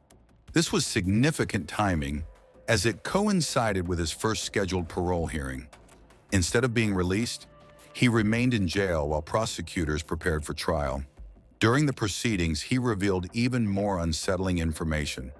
He disclosed that he began sneaking out of his house at night when he was about 19 or 20 years old, taking a knife with him and roaming the streets, looking for someone to kill. Colin expressed that for him, it was about feeling powerful and having control over others. As he didn't want to appear weak, his ex-girlfriend testified that Colin started behaving unusually right after Claire was murdered. Initially, she thought he was just as shaken as everyone else in town, but later realized there was more going on. When asked about his feelings toward women, Colin admitted he both loved and hated them. He acknowledged that he struggled with low self-esteem and often felt worthless, which made it difficult for him to trust anyone, especially women. He also mentioned that he owned a collection of 20 to 30 knives at home, along with a crossbow and several air rifles, and his parents were aware of his collection. Additionally, Colin confessed that he never left the house without carrying a knife. When Stefan was called to testify, the prosecution faced an unexpected problem. Stefan stated that he could not clearly remember what Colin had said to him and acknowledged that he might have mixed up the conversation with someone else. The trial lasted 5 weeks, and on December 11, 2014, the jury found Colin guilty of murdering Claire Tiltman. He received a life sentence in prison, with the chance for parole after 21 years. When the verdict was announced, Colin showed no emotion. He later appealed the decision, but the court turned it down, stating that the evidence against him was overwhelming. After 26 long years, justice was finally served. Following his conviction, detectives branded Ash Smith absolutely evil and said he should never be released. Jaswant Narwal, chief prosecutor for CPS Southeast, called the case one of the most complex that CPS Southeast has dealt with in recent years. In November 2015, Ash Smith appealed against his conviction on the grounds that Judge Sweeney was wrong to allow seriously harmful material to be put before the jury. However, the appeal was dismissed by Judge Davis and 2 other judges of appeal. He is currently being held at HMP Durham. In honor of Claire, local officials first named a road after her, and later they renamed a street using her last name. In 2022, a new community center was opened, proudly named after Claire Tiltman. Claire Tiltman's tragic murder left an indelible mark on Greenhithe, but her legacy endures through the community's unwavering pursuit of justice and the tributes that honor her vibrant spirit. After 26 years, Colin Ash Smith's conviction brought closure to a case that once seemed unsolvable, underscoring the resilience of Kent police and the impact of new legal measures. While Claire's parents did not live to see this resolution, her memory lives on in the road, street, and community center named after her, inspiring future generations to embody her determination and kindness. The case stands as a testament to the power of perseverance, ensuring that Claire's light continues to shine brightly in the hearts of those who knew her and beyond. On the morning of July 4th, 2011, the body of a woman was found 5 miles outside of Wayland, Massachusetts. A cyclist, who was enjoying the scenery near a swampy area, noticed something unusual and decided to investigate. To her shock, she discovered the lifeless body of a young girl lying in the grass and mud. It was clear that the girl had not drowned. Instead, she had suffered a brutal fate. There was a noticeable wound on her neck, and a bungee cord was entangled in her hair. The bystander, who was still in shock, called emergency services to report what she witnessed. When law enforcement arrived, they pulled the body out of the water and examined it before sending it for forensic analysis. Since the girl had only been in the water for a short time, her appearance had not changed much. Officers identified her as 18-year-old Lauren Astley, who had been reported missing the night before. Lauren did not come home or attend a meeting with her friends. CCTV footage showed her entering the shopping center, where she worked as a sales clerk at Tenamanan Orem, on July 3rd and leaving at 6:51 p.m. after her shift ended. At that time, she was on the phone with someone. Sadly, this was the last confirmed sighting of her, and she has not been heard from since. Malcolm Astley, Lauren's father, started to feel anxious because his daughter was always punctual and reliable. If she said she would be home at a specific time, she always did. She never changed her plans without a reason, and usually, She would inform him if she was going to be late. Understanding that something might have gone wrong, Malcolm quickly alerted the police about her disappearance. The police quickly began the search for Lauren. At the same time, her family and friends joined in to look for her. News of her disappearance spread rapidly through word of mouth among their acquaintances. Eventually, her car was discovered in a local beach parking lot. The windows were down, and her personal belongings, including a purse and a laptop, were left inside the car. However, Lauren was still missing, and it was uncertain where she might have gone after abandoning her vehicle in that condition. When Malcolm learned that his daughter's car had been found, he quickly drove to the location to search for her. He walked along the shoreline, using a flashlight to scan the water as if he might find her there. Soon after, Lauren's friends arrived, choosing to stay overnight at the site in hopes of being the first to see her. They spent the entire night searching the area, wondering where Lauren could have gone. It was hard for them to believe that the person they had been talking and laughing with just moments ago could simply vanish. Tragically, just 12 hours later, Lauren's body was discovered. The first person the officers contacted was her father. They shared the devastating news with him and asked him to come for identification. Malcolm struggled to accept that the girl on the pathologist's table was his daughter. However, once he composed himself, he officially recognized her. Before him lay his young and vibrant daughter, who had so much potential ahead of her. Heartbroken, he faced the painful reality and knew he had two important tasks: to inform his ex-wife about the tragedy and to find the person responsible for his daughter's death. When the devastating news reached the city, people were in disbelief. Friends and family collectively asserted that Lauren had no enemies or anyone who wished her harm. The only person that some began to suspect was her ex-boyfriend, Nathaniel Fujita. His name was mentioned cautiously, as everyone recognized his deep love for Lauren and believed he could never harm her. Nevertheless, the investigations proceeded. Lauren and Nathaniel were the envy of their entire high school. She was a petite, pretty brown girl who stood out for her energy and uniqueness, and he was a tall, ambitious soccer player adored by many girls. Although the two had known each other since childhood, they revealed their feelings later on. Their relationship began in high school and lasted 3 years. It was a colorful romance with all the typical ups and downs. They fought and made up, broke up and got back together. Both had strong personalities, but they tried to cherish the bond that existed between them. At least, this was true for the first few years of their relationship. Lauren Astley was born in 1993 in Boston. She was the only child of Mary and Malcolm, which meant that both parents focused all their attention on her. Since they both worked as teachers, they instilled important values in her from an early age, the most significant being their desire for their daughter to grow up to be a good person. When Lauren was 6 years old, her parents divorced. However, this did not affect her upbringing. Both continued to care for her and support her in all their endeavors. Lauren was a remarkable young woman, constantly engaged in various activities that kept her busy. She was passionate about tennis and soccer, sang in a musical group, and was a member of the Youth Symphony Orchestra. Additionally, she took part in her church choir, worked as a counselor at a children's camp. No school or town concert was complete without her involvement, and many were amazed by her irrepressible energy. She was active, everywhere at once. Another aspect of Lauren's hobbies was her social activism. At the age of 12, she helped the victims of Hurricane Katrina in New Orleans, Louisiana, and returned to the area 2 more times for similar missions. With her big, kind heart, open to the world and people, she cared for others more than she cared for herself. Those around her knew they could rely on her anytime for help or advice. Nathaniel attended high school with Lauren. He was a standout player on the school soccer team and showed great potential, dreaming of a future in sports. He was known as a diligent student in the life of the party, the eldest son of Beth and Toma Fujita. His family enjoyed prosperity and some fame in certain circles.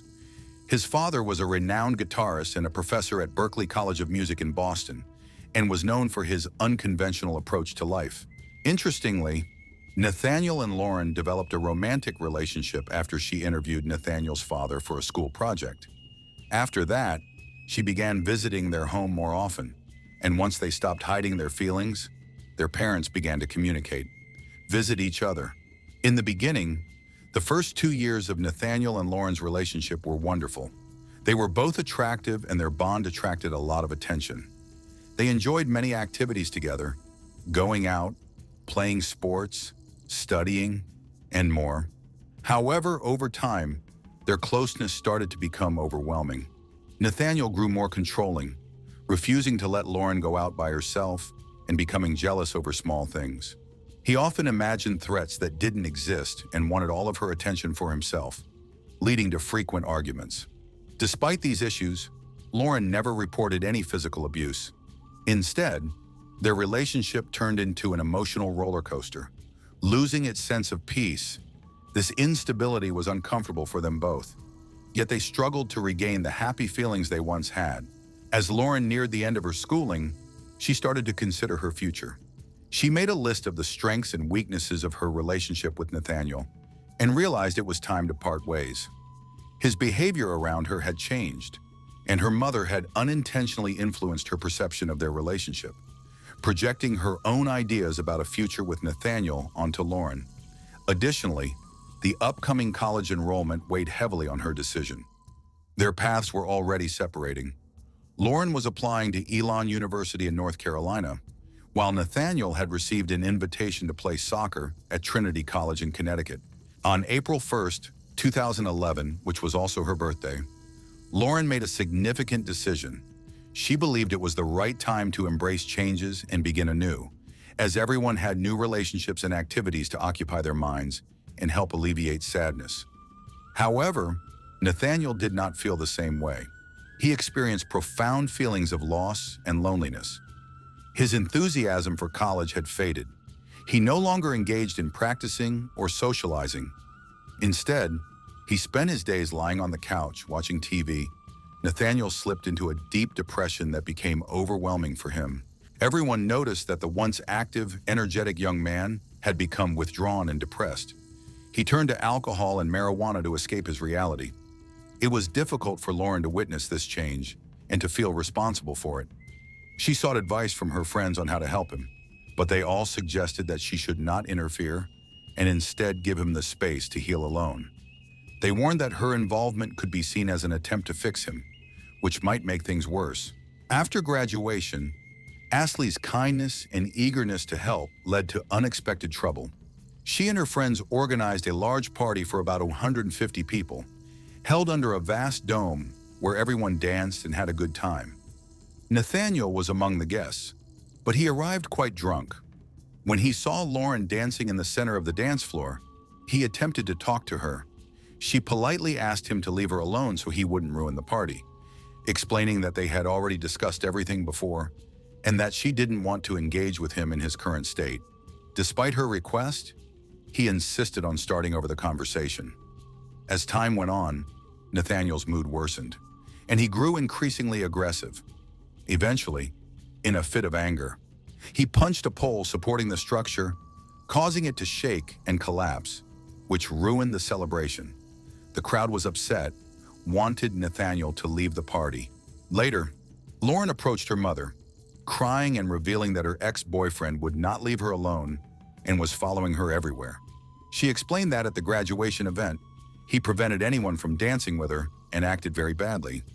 He was upset that she was happy without him. When the police learned that Lauren was missing, they immediately began questioning everyone close to her. All evidence pointed to Nathaniel, as he seemed to be the only one with a motive to hurt her. However, his friends all insisted that he was innocent. The officers had encountered previous cases where crimes were committed by unexpected individuals. Nathaniel and his mother met the detectives at their front door. During the discussion, Nathaniel appeared confused and upset about the sudden disappearance of someone he cared about. He shared that he had seen her recently around 7 p.m. when she stopped to talk to him in her car. Their conversation was pleasant but short, lasting no more than 5 minutes. He claimed that he was at home when Lauren disappeared and did not leave, but his alibi was hard to confirm since he was alone. His mother supported his story, mentioning that she had also seen Nathaniel's ex-girlfriend that day when Lauren visited the mall where she worked part-time. The mother was concerned about Nathaniel's well-being, which is why she had asked Lauren to speak with him. Nathaniel's parents had already consulted a psychiatrist, but the therapy sessions were unhelpful. Their son had become completely apathetic, merely going through the motions of life. His mother hoped that Lauren's words would inspire him, or at least help him regain some pride so he could move forward. This request made things more complicated for Lauren, but the meeting was supposed to be brief, and so it remained under the radar. After her meeting with Nathaniel's mother, Lauren had a phone conversation with Nathaniel, which was captured by the mall's security cameras. Concerned about her ex-boyfriend, she reached out to him and made plans to meet at 7:05 p.m. Lauren arrived at Fujita House and texted, "Here." The information Nathaniel and Beth provided was indeed valuable to the police. However, it was unclear where Lauren had gone afterward and why her car was left unlocked at the beach. The case became clearer when Lauren Astley's body was found. The detectives decided to visit Nathaniel again. However, he was not home this time. They didn't need him there, as they had a search warrant to gather evidence to support their theory about his possible involvement in the murder. Their examination began in the garage, where the specialist quickly noticed signs of a violent incident. Bloodstains were found on the floor, and several elastic cords hanging prominently on the wall matched those tangled in the victim's hair. Additional traces of blood were found throughout the house, including faint splatters on the doorknob, kitchen floor, kitchen sink, and bathroom sink. It was clear someone had attempted to clean up the mess, but did so hastily and poorly. In the basement, detectives discovered a black gym bag containing wet and muddy tennis shoes. In Nathaniel's bedroom, they found a hidden stash with a pair of bloody shoes and wet, bloody clothes. The mud on the shoes appeared to match the mud from the swamp where Lauren's body was found, but samples would need to be sent to a lab for official analysis. Experts later confirmed the detectives' suspicions, revealing that the blood found in Fujita House belonged to Lauren Astley. They gathered compelling evidence linking Nathaniel to his ex-girlfriend's murder, but his location remained unknown, leading to him being declared a wanted person. The investigation advanced rapidly, and just a few hours later, the suspect was located. He had been staying with a cousin in a nearby town. On the morning of July 5, 2011, Nathaniel was arrested on suspicion of murder. He appeared detached and quiet during his arrest and did not resist. However, he also refused to cooperate with investigators. During questioning, he remained silent about the charges against him. The detectives speculated that either he couldn't justify his actions or he was afraid to reveal too much, which is why he chose not to speak. Investigators believe that Lauren visited her ex-boyfriend after meeting with his mother because she was worried about him and wanted to cheer him up. They later went to Fujita's garage, where a fight may have occurred. During this altercation, Nathaniel attacked Lauren and began to strangle her with a bungee cord. After killing her, he drove her car to the beach and disposed of the car keys in a storm drain, which were later recovered.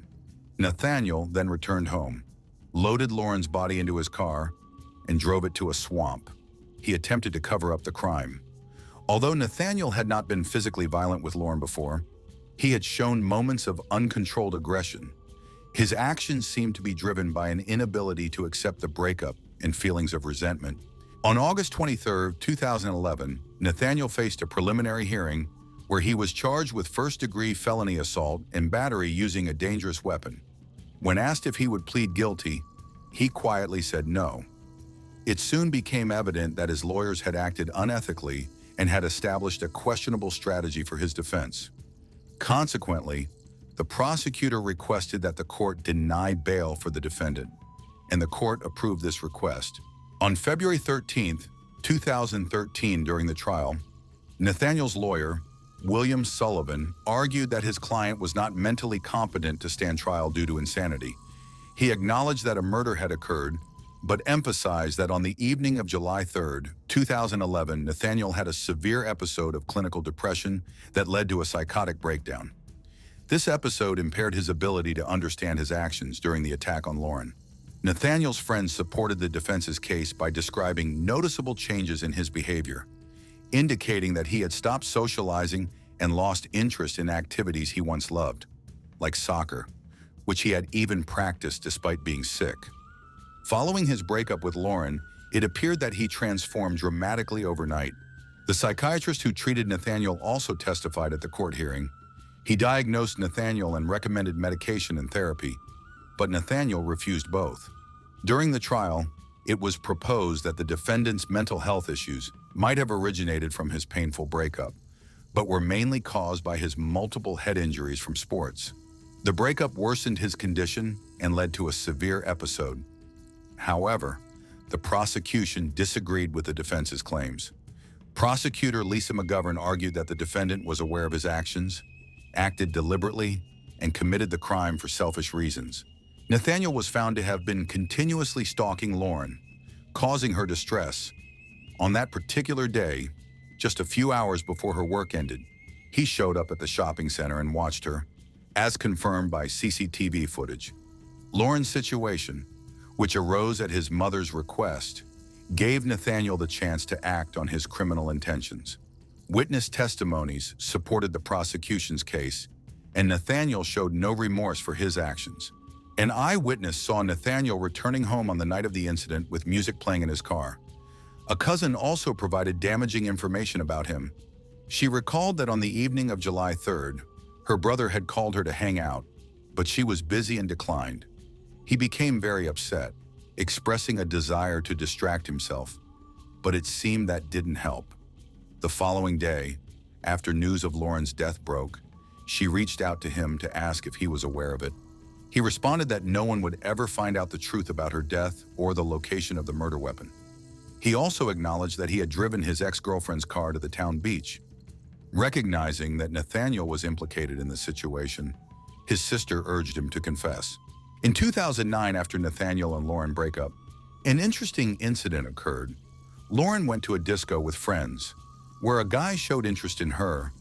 Following the breakup, she decided to give this new guy a chance. However, Nathaniel, her ex, witnessed this and violently confronted the new man, threatening to harm him if he got close to Lauren again.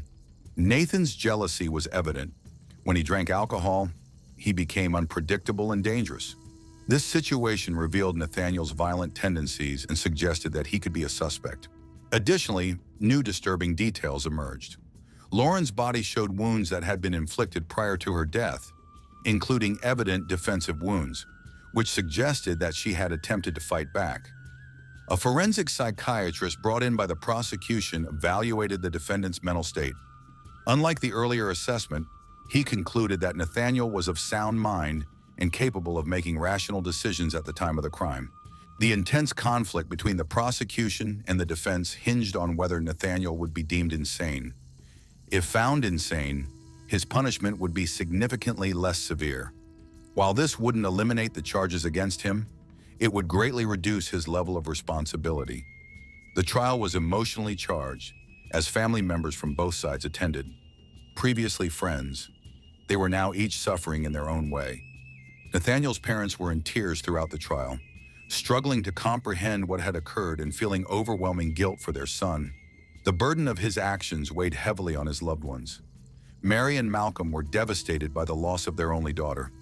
Meanwhile, Lauren was enduring unimaginable pain caused by the man she loved. Experts determined that she lived for several minutes after the rope around her neck was tightened. Lauren's mother desperately sought to understand why this tragedy happened to her daughter and how long it had been in the making. On March 7, 2013, after a 3-week trial, Nathaniel Fujita was found guilty on all counts. The jury took just 1 day to reach their final decision. The 20-year-old received a life sentence in prison without the possibility of parole. Following the verdict, Lauren's father approached Nathaniel's parents and embraced them, showcasing his strong character and compassion. Both families had experienced a profound loss. In response, Mary and Malcolm Astley founded the Lauren Dunn Astley Memorial Fund to educate teenagers about healthy relationships. They believe that Nathaniel's crime could have been avoided. Lauren's family is now committed to raising awareness about preventing relationship violence and coping with breakups. In 2024, the State Superior Court ended mandatory life sentences without parole for offenders under 20 at the time of their crime. As a result, Nathaniel now has a chance for freedom, although no hearing has been confirmed as of June 2025.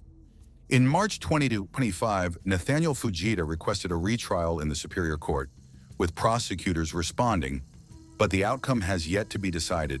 Some believe that love can easily turn to hate.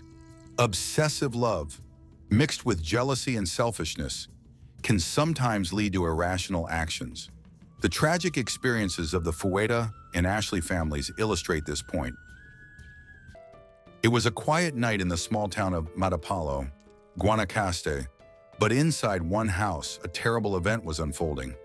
A man had just assaulted his partner, while a child nearby attempted to escape. Suddenly, everything went silent. What occurred in that house? And how did the little girl manage to survive? Jessica Duran grew up in Costa Rica. From a young age, she experienced neglect, not because she lacked family, but due to a lack of proper care. Locals often saw her wandering the streets barefoot, unkempt, and hungry, frequently asking for food. She dropped out of school early and soon became involved in addiction. By age 13, she was often seen in local bars, dressed provocatively, smoking marijuana, drinking beer, and seeking clients. When she turned 20, she became pregnant for the first time. Little is known about that child, except that reports indicate the baby was taken in by the paternal grandmother. A year later, Jessica met a man at a bar. He was also using banned substance, and they began a tumultuous relationship. After 3 years, Jessica became pregnant again. However, before the baby was born, he was arrested and imprisoned for attempted homicide. Once again, the paternal grandmother took care of the baby. Despite the man being in prison, their relationship continued. During one conjugal visit, Jessica became pregnant again and gave birth to a daughter. This time, she was able to keep the child. Jessica and her daughter were homeless until an old friend offered them shelter. To support herself, Jessica returned to escort. Jessica then met Dirk Beauchamp, an American who had visited Costa Rica multiple times. He became very attached to her, and they soon moved in together. However, concerns arose when neighbors noticed that Jessica's daughter was being left alone for long periods. Eventually, the couple was evicted and moved to a new home in Matapalo. Jessica's family grew and she had 3 more children.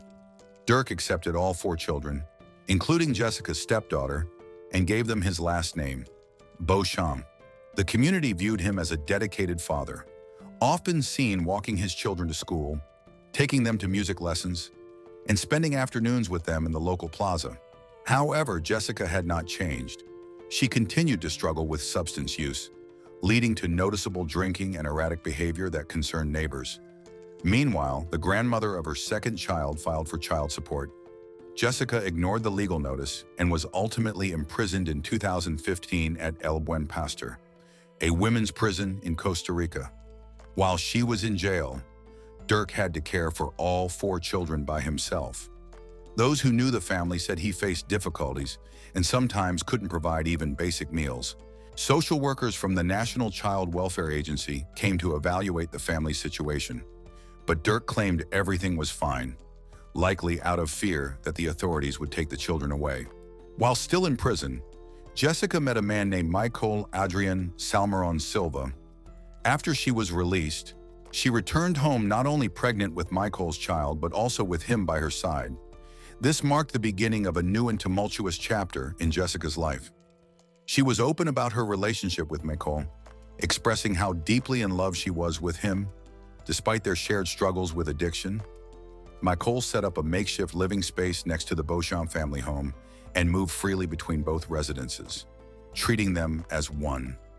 Even Jessica's mother disapproved of the relationship, which prompted Jessica to cut off all contact with her. Dirk, an older and naturally quiet man who avoids conflict, put up with the situation to remain near his children. He also welcomed Jessica's new baby, her daughter with Michael, into their home. However, as time passed, neighbors started to see a shift in Dirk. His previously warm and lively demeanor diminished. He looked more tired and was visibly affected, both physically and emotionally, by the unstable environment he was living in. On the morning of February 16, 2016 at 8:40 a.m., a social worker from the Costa Rican Social Security Fund arrived at the Beauchamp residence for a routine welfare check. He had visited this home many times to check on the children's health and ensure the family had basic support. However, this time felt different. The house was completely sealed and disturbingly quiet, with vultures circling overhead. Worried, he approached a nearby man who was taking care of livestock and asked if the silence was typical. The man shook his head. The children usually played outside. They moved closer to the fence, and then they heard it, a child crying inside. There were no other sounds, no voices, and no movement.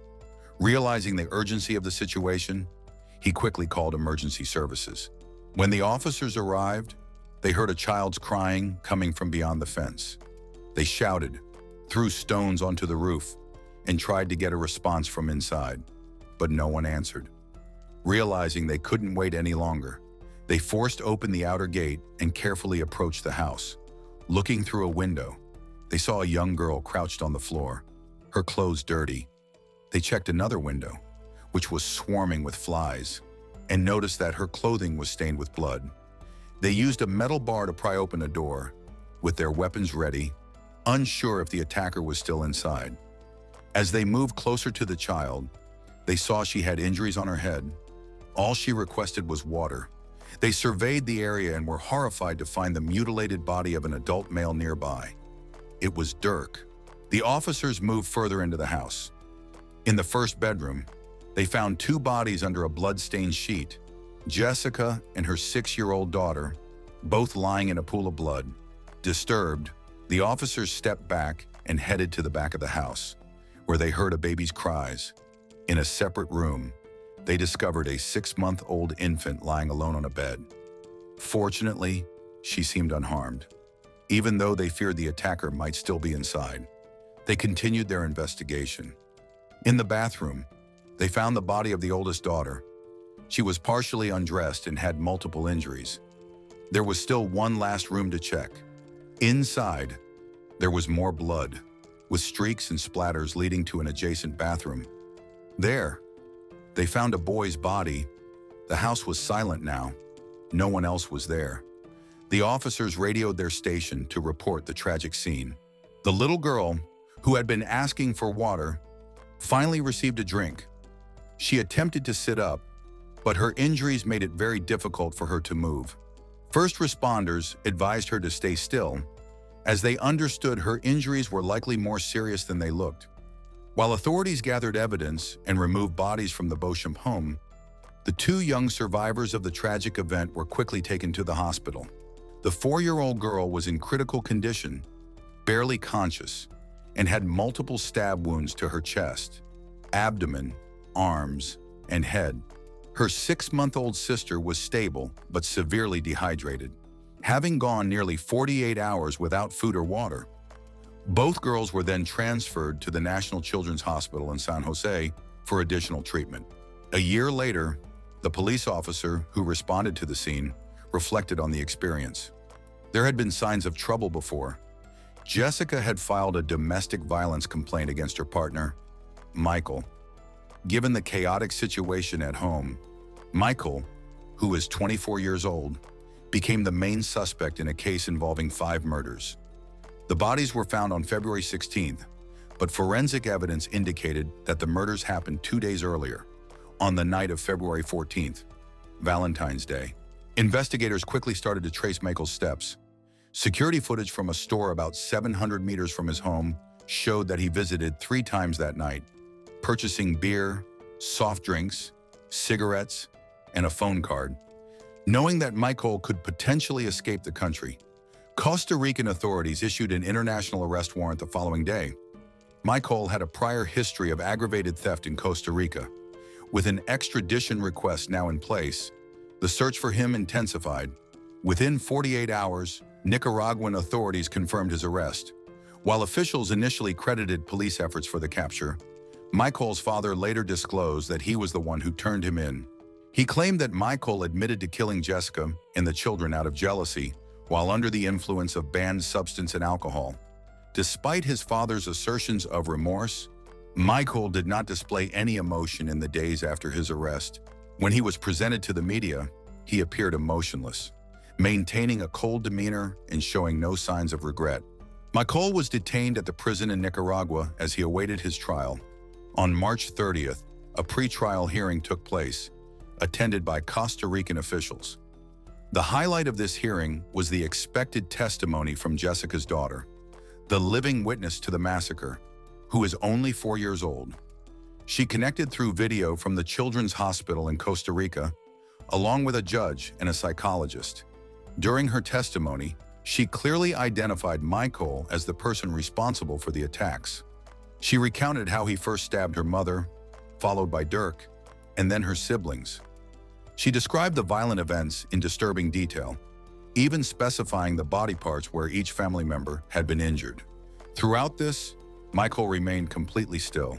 Extradition was quickly dismissed as an option. Similar to Costa Rica, Nicaragua's constitution does not allow the extradition of its own citizens for trial in other countries. As a result, Michael's trial would happen in Nicaragua.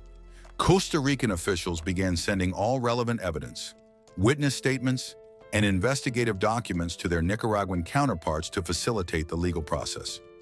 On April 19th, a preliminary hearing was held.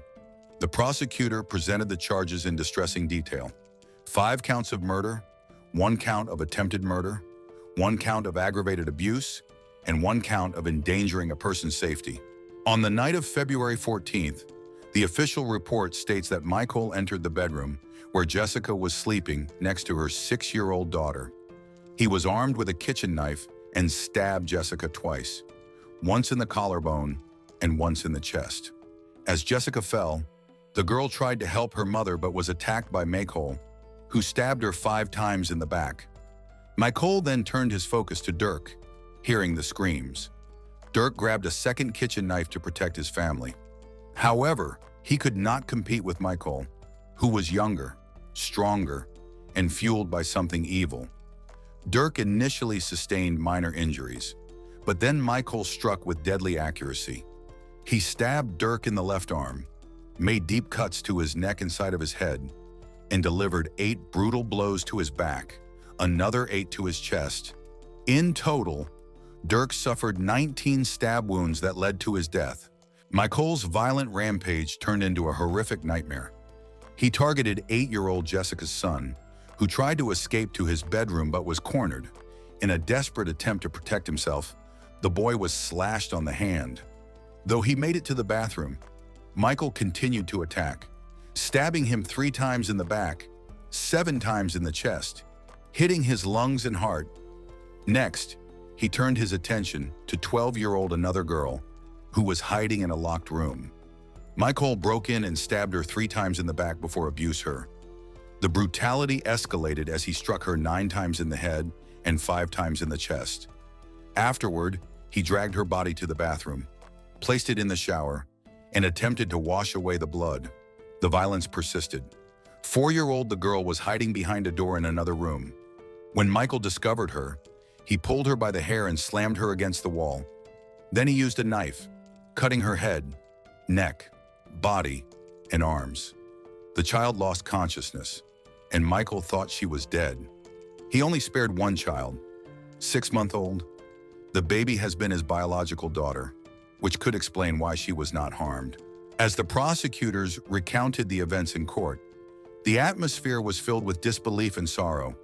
Everyone, except for Michael, listened intently to the horrific details, while Michael remained expressionless. In the meantime, the bodies of Jessica and her children were returned to her family, with Jessica's mother taking responsibility for their burial. Since U.S.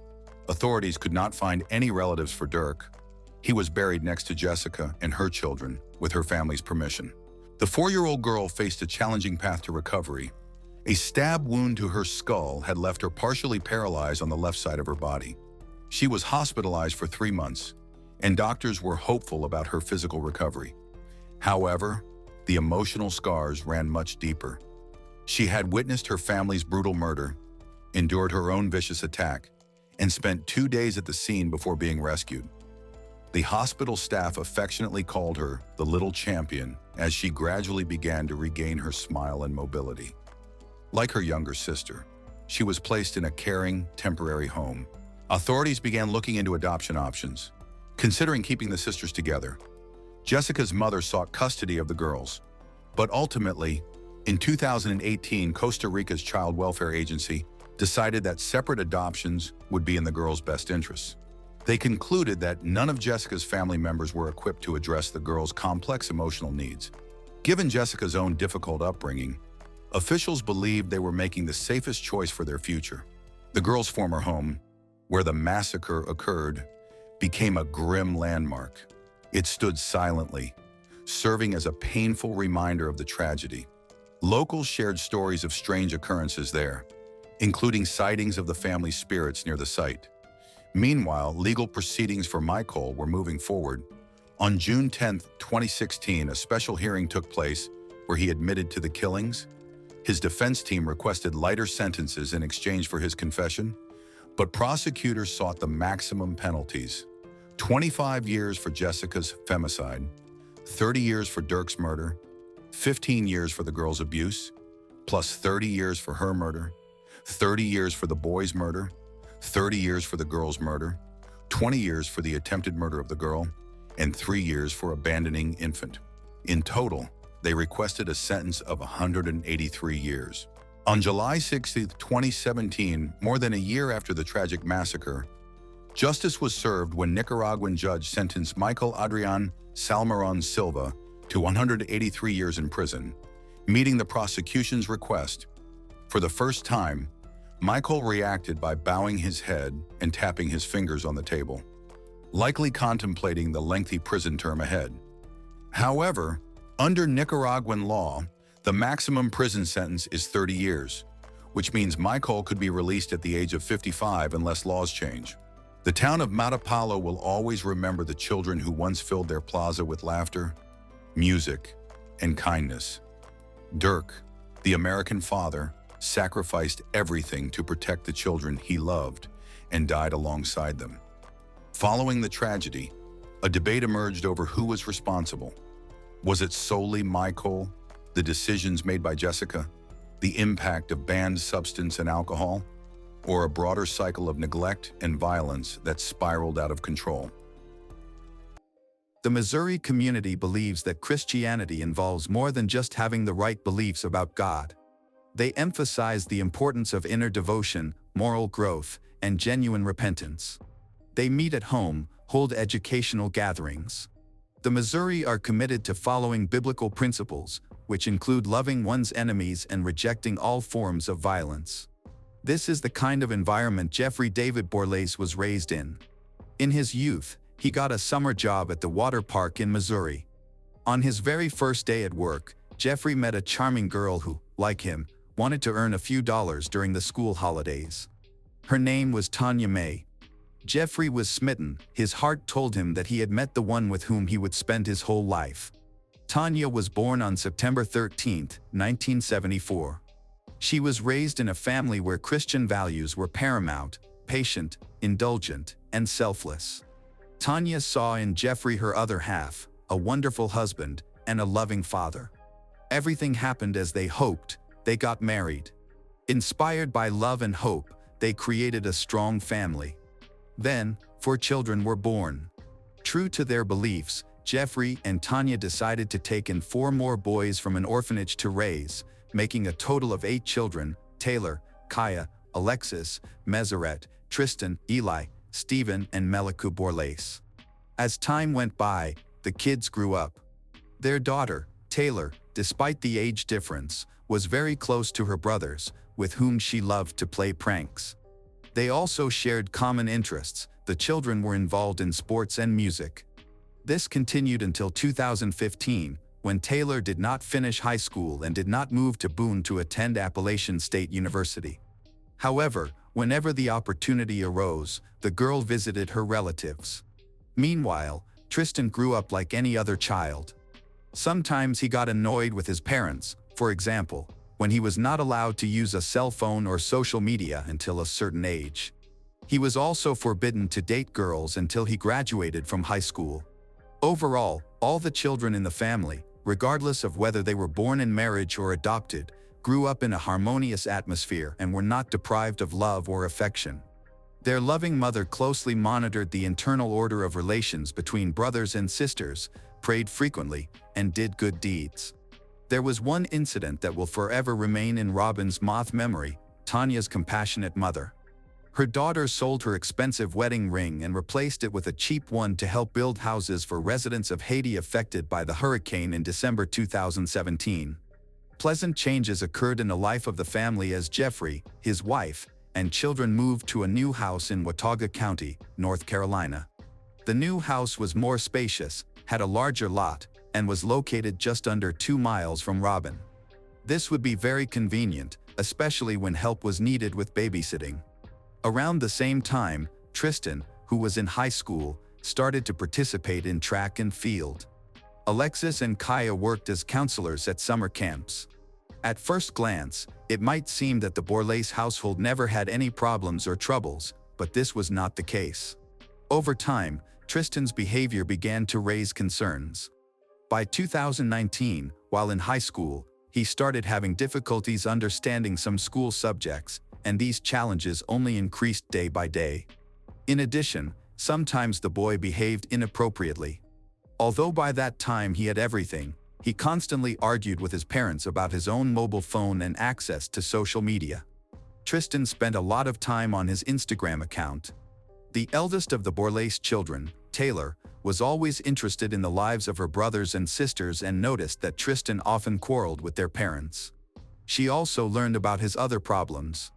Some teachers tried to push Tristan to give his all. One of them was initially saw in Tristan a smart student with great potential. However, he soon became convinced that Tristan, who was frequently late for classes, was not interested in studying at all. Tristan withdrew from the school community, was indifferent to everything, and did not want to try. It got to the point where he wore headphones during class and sat with a vacant expression. The teacher tried to help Tristan, and one day after class, they had a heart-to-heart talk. It was a very productive conversation, and Tristan assured his teacher that he would try to achieve more, but in the end, he did not see any improvements. After a while, Tristan became friends with a girl from their religious community, Evelyn. They began dating, and he sometimes shared his frustrations about his relationship with his family, mentioning the frequent quarrels with his mother and father. On April 10, 2019, Tristan's teacher called his parents to complain about his academic performance and behavior. Jeffrey and Tanya left their youngest child with his grandmother and went to the middle school to understand what was happening. That same day, Taylor received a text from her mother, asking if she knew that Tristan was using illegal substances. Later, Tanya explained to Taylor that she had taken Tristan's phone to investigate the claim. After 4 p.m., Tanya informed her mother, Robin, that the conversation with Tristan had gone well. Although they had taken away his phones and car keys until he started behaving normally and focusing on school, Tristan didn't seem upset. They returned home. They decided to take the family dog for a walk together.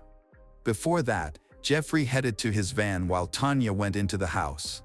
Much of what happened afterward cannot be fully reconstructed, but it is clear that inside the house, Tristan suddenly attacked his mother with a knife, presumably taken from the kitchen, and stabbed her deeply. At about 5 p.m., cameras and CCTV installed outside filmed Tristan running across the yard, covered in blood. At that moment, Jeffrey saw him and got out of the car. Tristan walked up to him and suddenly attacked him. As Jeffrey ran away, he tripped, and Tristan rushed at him. First, Tristan hit him with his fist and then stabbed him multiple times. Neighbors reported that on that Wednesday at about 5:30 p.m., they heard loud screams. Tristan's hands were covered in blood. He went into the kitchen, where he had previously dragged his lifeless mother's body, picked her up, and carried her outside. Then he spent about an hour cleaning up the scene, even using a hose to wash the porch near the house. Around 8:30 p.m., Tristan went to his grandmother Robin's house to pick up his younger brother. She was surprised and asked him about his parents. He said that they had gone to the store for shopping. After about 20 minutes passed without any word from Tanya and Jeffrey, Robin felt a strong worry as such behavior was extremely unusual. At that moment, another grandson called her to tell her that his parents had not picked him up as they usually did. Robin immediately contacted Alexis and Taylor. They agreed to pick up the boy and meet together at the family home. Alexis arrived first with her boyfriend. It was already dark outside. Upon entering the house, they were horrified to see traces of blood on the carpet. Assuming that Jeffrey and Tanya might be in the storehouse, they headed there. Under the hammock, they saw Jeffrey's wrapped body. Alexis rushed to him, but her boyfriend tried to hold her back. He grabbed her and dragged her toward the house, saying that they should call 911. A few seconds later, they saw Tristan driving away in his father's black car. Despite his fleeting appearance, Alexis and her boyfriend managed to notice the blood on his face and hands. Meanwhile, Tristan contacted his friend Evelyn and went to her house. She realized that he was worried about something and also noticed several scratches on his forehead and hands. However, Tristan assured her that he had just had a fight with his parents and got the scratches while playing with his dog. Around 10:30 p.m., the detective received a report filed by Alexis. He immediately went to the scene. Seeing a bloody trail in the Borlase house, the partners followed it upstairs but found nothing. Returning to the yard, they began to search it and soon came across the body of 43-year-old Jeffrey, who had stab wounds to his abdomen. Continuing the search of the area adjacent to the house, detectives found a car in the woods. Previously, relatives had reported that Jeffrey's car had disappeared from the yard. It looked like it was an unsuccessful attempt to hide the family's white 2000 Ford pickup truck. The investigators then realized why the criminal had needed it. In the cabin was the body of 44-year-old Tanya, covered with a blanket and stuffed with bags of mulch. The police began collecting evidence, noticing red stains on the floor, the dashboard, and the rear door of the car. Considering the seriousness of the events, an experienced investigator was urgently called in due to the case of serious crimes of the Watauga County Sheriff's Department. He arrived at approximately 11:35 p.m. and examined the crime scene, after which the officers reported to him the statements they had collected from relatives. Then investigator decided to take the family to the sheriff's office, as it was necessary to document the interview with each of them. First of all, the lead investigator interviewed Robin, who explained what she had been doing that day and what she had discussed with her daughter Tanya. Then it was Taylor's turn, who also told everything she knew. Tristan was undoubtedly the prime suspect, while investigators were trying to piece together the puzzle, and the family was in a state of shock. Tristan was spending time with his girlfriend. He stayed overnight with her. The next morning they went to Walmart and McDonald's. Tristan promised they would go to class together later, but that didn't happen. Evelyn believed he simply wanted to escape his parents for a bit, so he suggested staying with a relative. That same morning, Tristan invited her to get in the car, and they drove toward Tennessee. Meanwhile, a warrant was issued for the arrest of the suspected killer, and searches continued at the suspect's residence. The investigator processed evidence from the white pickup truck, which was difficult to handle because it was on a steep incline. The truck was taken to the sheriff's office, where an agent from the North Carolina Bureau of Investigation joined the team and took a total of 737 photos from the scene. At the same time, investigator learned that Tristan had been spotted in Tennessee. He began the paperwork for extraditing the suspect and considered traveling there with Robin to speak to Tristan, given that he was a minor. Information about the car was shared with the National Crime Information Center, prompting efforts in Tennessee to locate the vehicle. The search for the car began, leading to a chase. While driving with Evelyn, Tristan notices that someone seems to be following them. He told his girlfriend that he had to hurry and sharply increased speed. She naturally did not understand what was happening. To make her less confused, Tristan suggested that his parents probably reported the car as stolen to find him faster. Tristan raced along the highway but eventually succumbed and stopped. Their car was surrounded by police cars. Evelyn was completely confused seeing Tristan handcuffed and placed in a police car. Officers noticed that Tristan did not appear upset or worried. According to the county sheriff's office, both young men's clothes were stained with blood. Police officers obtained search warrants for their mobile phones. Tristan's interrogation, conducted by investigator on April 11, 2019, was recorded on video and audio. Tristan answered all questions and did not resist. At times, he was overwhelmed with emotion and cried, but he admitted that he had killed his parents, detailed all his actions. When investigator asked him about his relationship with Jeffrey, Tristan stated that he had never feared Jeffrey's cruelty, let alone that he could hit his son. Tristan also mentioned that he wanted to go back to the house but got scared when he saw police cars and fled. Accused of 2 counts of murder, Tristan Borlase was taken into custody without bail, set to appear in court on May 7, 2019. In later statements, the Watauga County Sheriff remarked that the local population had never faced such serious danger, explaining that such incidents are unpredictable and very rare. This was, of course, very sad.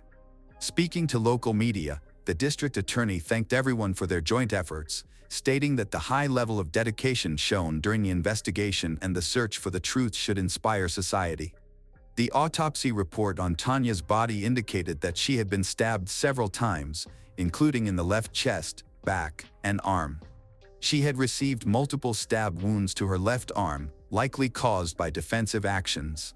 Blunt trauma to the head, neck, torso, and limbs were also identified. There were reports of suffocation injuries that the victim may have sustained during neck compression. As for Jeffrey, the autopsy revealed multiple stab wounds to his left chest and back, in addition to cut wounds to his arms and hands, abrasions to his scalp and forehead, blunt force trauma to his torso and limbs.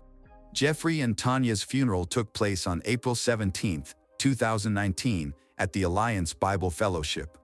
Relatives of the victims wrote a mournful obituary in which all 7 children expressed that Tanya and Jeffrey never had the opportunity to live for themselves, as they always lived only for their children. Instead of flowers, memorial contributions to the family fund were requested. By this time, search warrants had been issued to examine data from home surveillance cameras, video call accounts allegedly belonging to Tristan, and a total of 5 mobile phones that could contain information related to the crime. Having gained access to the CCTV footage, detective investigator began reconstructing the chronology of events. The investigators continued their work. Inside the car, they found Tristan's report card from Watauga County School, several pens, electronic cigarettes, a plastic container with purchases, and a receipt from McDonald's issued at 6:40 a.m. on April 11, 2019. Additionally, they found a North Carolina driver's license issued in the name of Jeffrey Borlase in the glove compartment. In the driver's side door compartment was a black pocket knife with stains on the blade that looked like blood. A week after Tristan's arrest, Taylor visited him in jail for the first time and was unpleasantly surprised by his behavior.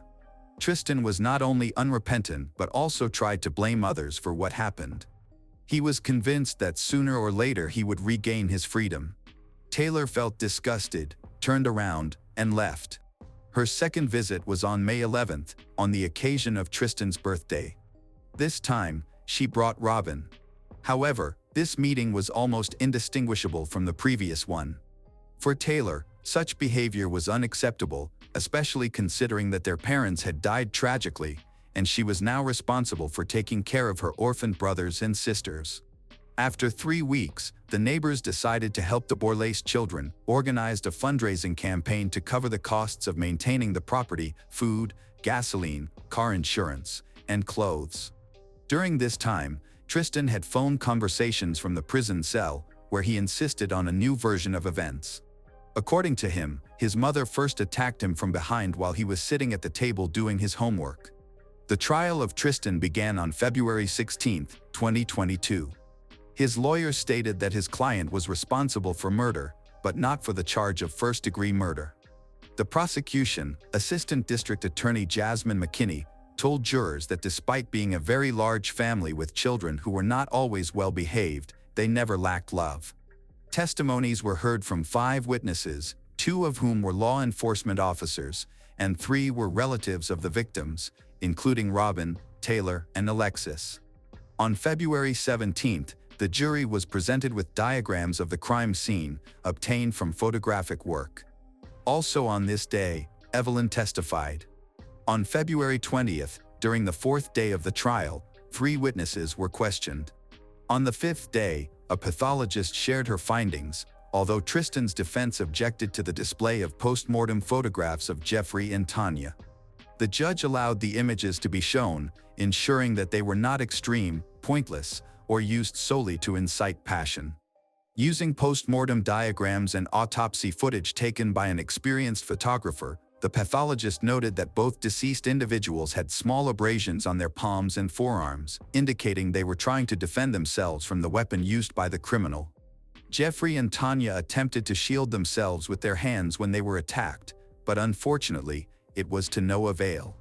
She reported that the cause of death for both spouses was stab wounds to the body. After the lunch break, the prosecution called Tristan for questioning. He was asked to describe what his father and mother were like. Tristan said that in their house, they always loved to read and laughed a lot, but there was also constant chaos due to the large number of children and animals. He noted that Jeffrey and Tanya focused on raising their children, teaching them to help each other and show compassion. Tristan remembered having disagreements with his parents but believed they never crossed the line. Rather, there was always an opportunity to discuss problems and misunderstandings openly. Detective investigator was called to the courtroom and testified using video recordings from surveillance cameras. The 9th day of the trial took place on February 28, 2022. After 3 days of deliberation, the jury found Tristan Borlase guilty and sentenced him to 2 life terms in prison without the possibility of parole. In a later statement, the district attorney expressed his sincere hope that this decision would bring closure to the Borlase family. According to the latest news, Tristan faces additional charges for a fight in prison. Tristan was charged with a misdemeanor for assaulting another inmate, allegedly punching him in the face and kneeing him in the chest. Taylor and Alexis continue to care for the children and console them with the hope that their parents are not in pain and are looking down on them from heaven, concerned for each of their children. The children will never forget the love and care their mom, dad surrounded them with. Undoubtedly, Jeffrey and Tanya Borlase became symbols of kindness and mercy, which they generously bestowed upon the world during their lives. Gregory Bohr was born on July 19, 1981, in the American village of Scotts, Kalamazoo County, Michigan. He was the firstborn of Sharon and Gys. They later had 2 more children, Chad and Troy. Gregory has a close relationship with his brother Chad, whom he takes good care of. Solidarity and strong friendship are what set this family apart. In high school, Gregory became interested in motors and technology, devoting all his free time to experiments, studying mechanical devices and machines. During this period, he met a girl whom he began to court. Their passionate romantic relationship ended in engagement. The marriage was registered, and on March 24, 1999. While still very young, they found out they were expecting a child, and then a daughter named Lily was born. The birth of Lily filled Gregory with new strength and inspiration. After receiving his high school diploma, Gregory searched for work and, fortunately, quickly found a position at a prestigious company specializing in the production of motorcycles. This aligned with his interests, but the experience he gained pushed him forward. Soon, he changed jobs to work in a company that produced auto parts, where he had the opportunity to develop his skills, demonstrate himself as a talented worker. However, not everything went smoothly in family life. Just like at work, only love remained. Amid the routine, the spouses forgot about the bright feelings that once connected their hearts. As a result, the tension in their relationship led to divorce. Little Lily stayed with her father, and Gregory took on this responsibility without hesitation since his daughter was the meaning of his existence. Gregory remained a bachelor until 2012 when he met Janelle. She was also from a farming background. At that time, she worked at the state post office and had previously been married. Both spouses faced difficulties in family life.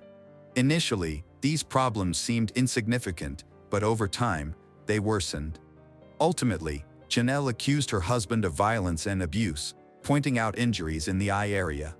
The statement was accepted, and an investigation began, which led to an unexpected result. It turned out that she had harmed herself solely to accuse her husband of something he had not done.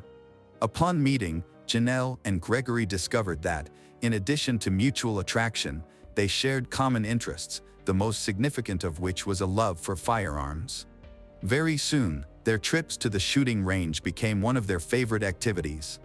They were happy, enjoying each other's company, and the age difference did not bother them at all.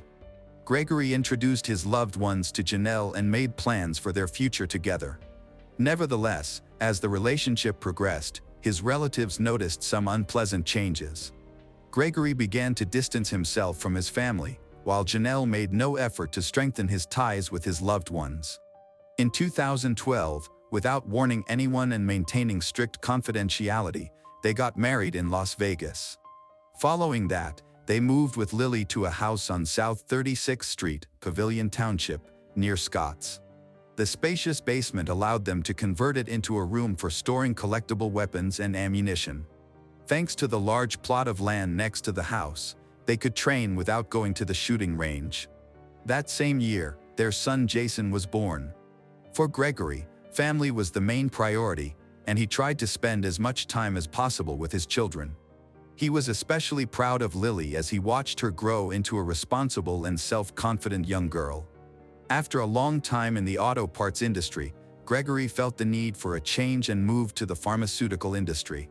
However, his work schedule became completely different, with the added burden of night shifts. Meanwhile, Janelle still did not seek to communicate with her husband's family. Soon, she began to limit encounters for little Jason with his grandmothers and uncles. Additionally, her indifference to people dear to Gregory was evident. One could say that her entire life revolved around her husband. Obsessed with the idea of becoming the center of the universe for him, Janelle began to feel envy towards the love Gregory showed his eldest daughter. She stopped taking care of Lily and did everything to make the girl's life unbearable. Despite Gregory's attempts to maintain harmony in the family, the relationship between Janelle and Lily worsened with each passing day. On an April afternoon in 2014, Gregory's patience reached its limit, and he filed for divorce in court. He requested joint custody of Jason, but as expected, it was not easy to fight with Janelle. She appealed the divorce request, arguing that the marriage could still be saved until the legal aspects were resolved. Gregory moved into the basement of the house, surrounded by a variety of weapons collected over the years of marriage, and slept on a mattress. To his disappointment, the divorce turned into a complicated and lengthy process. On the evening of February 13, 2017, Gregory went to work, telling Lily that he loved her before leaving.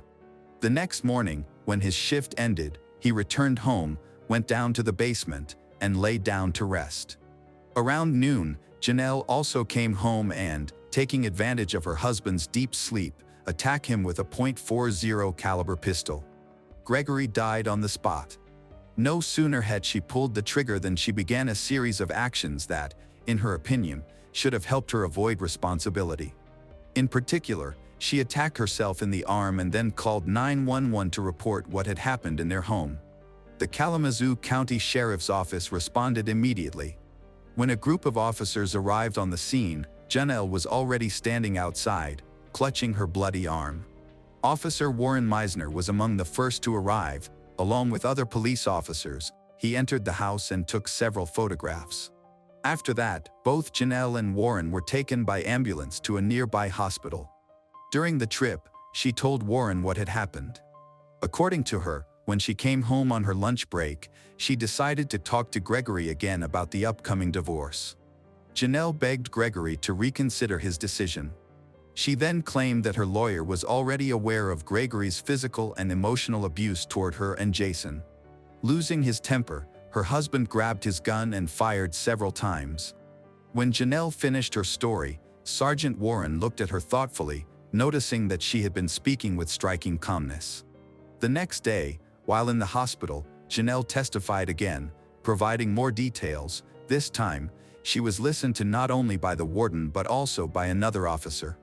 Janelle clarified that upon returning home, she immediately began to wash clothes and then went down to the basement to wake up Gregory.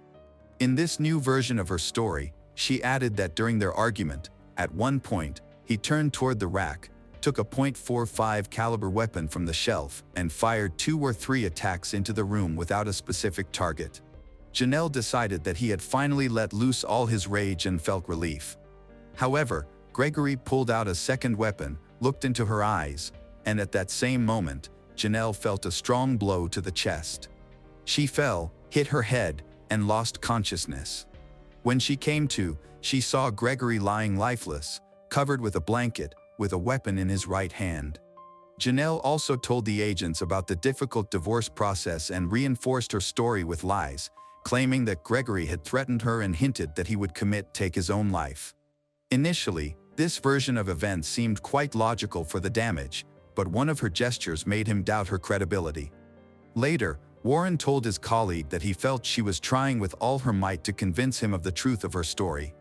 Thinking more calmly about what had happened, Warren noticed that, as an experienced shooter and owner of such a number of weapons, Gregory could not have missed, especially since his wife was just a few meters away from him.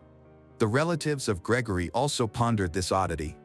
Gregory's daughter Lily was sure that her father could not harm another person and would not abandon her and her younger brother. Meanwhile, a medical examination of Janelle revealed no injury, despite her claims of a blow and subsequent loss of consciousness. Instead, traces of gunpowder were found on her hands, which added to this murky story. Forensic pathologist Brandy Shattuck performed an autopsy on Gregory's body and concluded that the cause of death was a bullet wound to the head, and the injury was certainly inflicted by another person. Having received these results, the investigators decided to return to the crime scene. The task of reconstructing the sequence of events was assigned to Sergeant James Dunlop and a team of technicians from the forensic lab. Armed with their tools, including laser rangefinders and special spray for measuring the trajectory of projectiles, they entered the basement. Considering all the details collected up to this point, James was especially intrigued by the fact that Gregory was right-handed and the bullet entry wound was on the left side of his face. This indicated that the gun had been fired from a distance of approximately 45 centimeters. Therefore, for James, the hypothesis that Gregory had aimed at himself was rejected. If he had used his left hand, he would not have been able to hold the gun in the normal way to achieve the required angle and distance. Then another inconsistency in Janelle's story emerged. She claimed that her husband was on the bed, but the gun was found at a considerable distance from his body. The next step in the investigation was to measure the angles of the bullet trajectories. Only 2 of the 4 bullets found could be accurately traced based on this data. The experts concluded that Gregory's fatal wound was caused by a .40 caliber weapon, with the bullet remaining in his head. The second bullet pierced part of the door and hit one of the walls, raising a cloud of dust that spread in small particles throughout the room. While examining Gregory's body, investigators found these particles on his eyelashes, neck, and hair. In addition, they were above the blood at the scene, indicating that this shot was fired after Gregory's death. Lastly, James could determine that both Janelle and her husband had roughly the same amount of gunpowder residue on their hands. It was easy to conclude that one of them had the opportunity to wash their hands and attempted to eliminate the evidence. Of course, it was not the victim. Janelle became the prime suspect, and Officer Warren faced many questions and contradictions in this difficult situation. Studying Janelle's past, he found her ex-husband, whom he called to the station to learn about their life together and the alleged assaults. The ex-husband provided a detailed description of the incidents related to the domestic violence complaint from Janelle. Looking into the alleged violence by Gregory towards his wife and son, investigators found no evidence to support Janelle's statement. At that moment, they felt that the pieces of the puzzle were finally beginning to come together to form a whole. The case against the suspect was now only a matter of time before she was called in for further questioning. However, she stated that her lawyer had advised her not to say anything without his presence. After completing the investigation on March 1, 2017, the Sheriff's Department presented the prosecutor's office and filed a motion to charge Janelle with murder and unlawful use of a firearm. After the appropriate review and approval, on the same day, Janelle was arrested and taken to the Kalamazoo County Jail. On March 2, 2017, the trial was broadcast live from the jail and presided over by District Judge Vincent C. Westra. The attorney presented her arguments for Janelle's release on bail, arguing for the need to allow her to see her young son. However, Judge Westra denied the request. On June 9, 2017, Janelle received a summons to appear in court issued. Westra judge decided to initiate criminal proceedings, which greatly pleased Gregory's family. The relatives of Janelle felt that they were one step closer to a fair outcome, but they understood that they would have to be patient because the trial had just begun. Unexpectedly for everyone, Janelle agreed to confess to her guilt, which excluded the option of life imprisonment. However, Gregory's relatives were, of course, dissatisfied. On January 11, 2018, 44-year-old Janelle Bohr took the blame for the murder of her 35-year-old husband, Gregory Bohr. Later, on February 12, 2018, a sentencing hearing. In court, Chad spoke about how Janelle deprived her dearest beloved son of his brother. He wished for Janelle to receive the deserved punishment and took the opportunity to talk about the wonderful spiritual qualities of his brother, who was a caring father. Chad said his brother won't be able to see his children graduate from high school, teach his son to ride a bike or walk his daughter down the aisle on her wedding day. Janelle Bohr's defense attorney, Sarisa Montague, said she did not believe her client was a bad person. She said Janelle struggled a lot with why the murder happened, her role in it, and the consequences. Montague said if Janelle had truly considered the consequences of her actions, she would not have committed the crime. Now, the family has lost a son and a brother and a boy without a mother and father, she said. Janelle herself also addressed Judge and asked for forgiveness for what she had done, noting that she deserved serious punishment. The court sentenced her to a term of 17 to 19 years. Jason was subsequently adopted by his uncle Chad and his wife. When Janelle gets out of prison, her son will be 22 years old. Lily will never forget the last words of her dad, who said that he loved her. He will always live in the girl's memory and, watching over her from heaven, will become an eternal guardian angel for his children. On January 27, 2017, Cariaga family's peaceful evening in Kitsap County, Washington ended in tragedy when their house caught fire. Upon investigation, authorities discovered 3 bodies inside, all victims of gunshot wounds before the fire was started. 2 days later, another member of the Cariaga family was found shot and burned in his truck deep in the woods. This was not a random act. Someone was determined to eliminate this family. But who were they? And what were they trying to conceal? The Cariaga family appeared to be a typical close-knit blended family. At the center was John Derek Cariaga, 43, recognized by many in the community for his keen business acumen and generous nature. His wife, Christelle Lynn Cariaga, 37, brought happiness and warmth to everyone around her. Together, they built a stable home and a successful business.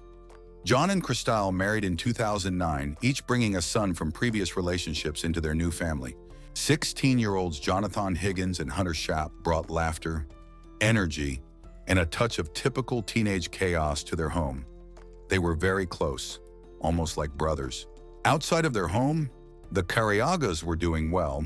Christelle operated a popular coffee stand called Christelle's Java Hut, and she and John co-owned Juanito's Taco Shop, a much-loved Mexican restaurant in nearby Bremerton. Their reputation in the local business community was strong. To outsiders, they seemed to be a perfect family, living a happy life. However, underneath this seemingly ideal image, serious issues were developing, issues that went unnoticed by their customers, neighbors, and even their closest friends. It began like any other Friday night. Christelle was hosting friends for what seemed to be a simple, enjoyable gathering. Inside, people chat and relax after a long day. Meanwhile, John was also at home, but his evening changed when he received an urgent phone call. He let his family know he needed to step out briefly to meet someone and promised to return quickly. However, when John returned, he did not come inside. Instead, he remained in the garage. Noticing something was wrong, one of the guests went to check on him. What they overheard was alarming. 3 men were speaking loudly and appeared to be in a heated argument. This unsettling conversation, heard from the darkness of the garage, became the last clue before the night took a tragic turn. As chaos erupted, a frantic call came into Bremerton's emergency dispatch center. On the line was 16-year-old Hunter Schaap. Terrified and pleading for help, he explained that he and his family had been shot, urgently requested assistance. However, before he could provide more details, the call abruptly disconnected. What followed was horrifying. In a final act of brutality, Hunter was smothered with a pillow and then shot in the head. When first responders arrived, the flames devoured the Cariaga home, which had once been a place filled with love and life.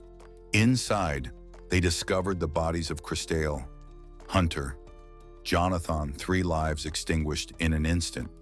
It was a deliberate, brutal act, and merely a part of a much larger tragedy. 2 days later, a grim discovery was made in a remote area of Mason County, nestled within a quiet tree farm near Belfair. Inside a burned Ford F-150 pickup, the remains of John Cariaga were found. He had been shot, his truck set on fire, and his body left in the woods. A caretaker at the property mentioned something unusual. John had been seen on the land that same day, but he wasn't driving his truck at the time. Combined with details of a conversation John had with 3 men earlier, this raises many questions. Who were the 3 men seen in the garage? The detectives discovered something unexpected. Days after the quadruple murders, more than $50,000 was found in a safe under the master bedroom bed, and $7,000 was found in a bank bag in a closet. Marijuana plants were found in a garage. The killers hadn't taken a single penny, which meant robbery wasn't the motive. Complicating matters further, according to the Kitsap County Fire Marshal's office, firewood, possibly laced with some type of fire accelerant, was placed in beds at opposite ends of the house after Cristale, Hunter, and Jonathan were all dead. Large rocks were then thrown through the windows of the house to further fuel the fire, suggesting the goal was to completely destroy the Cariaga family. As investigators looked closer, a darker reality began to unfold. This is when John's double life came to light. This wasn't merely a random act of violence or a disastrous family feud. Law enforcement revealed that while John managed a family business during the day, he secretly engaged in a high-risk operation, smuggling and selling cocaine, allegedly bringing back kilos from California every few months to distribute in Kitsap County. Some of the people buying cocaine from John were members of the Bandidos MC Bremerton chapter. This life may have ultimately led to his family's tragic fate. An important detail was overlooked. A neighbor of the Cariagas heard gunshots at the house on the day of the murder and reported seeing John Cariaga's truck speed away, with Kelly, a friend of John's, at the wheel and another vehicle closely following behind. Nearly a year after the murder, the Kitsap County Sheriff's Office said Danny J. Kelly Jr. has been identified as a suspect. In January 2018, the Sheriff's Office released surveillance images of Kelly in a Target store from more than a week before the murders. In the store, he was seen wearing clothing associated with the Bandidos Motorcycle Club.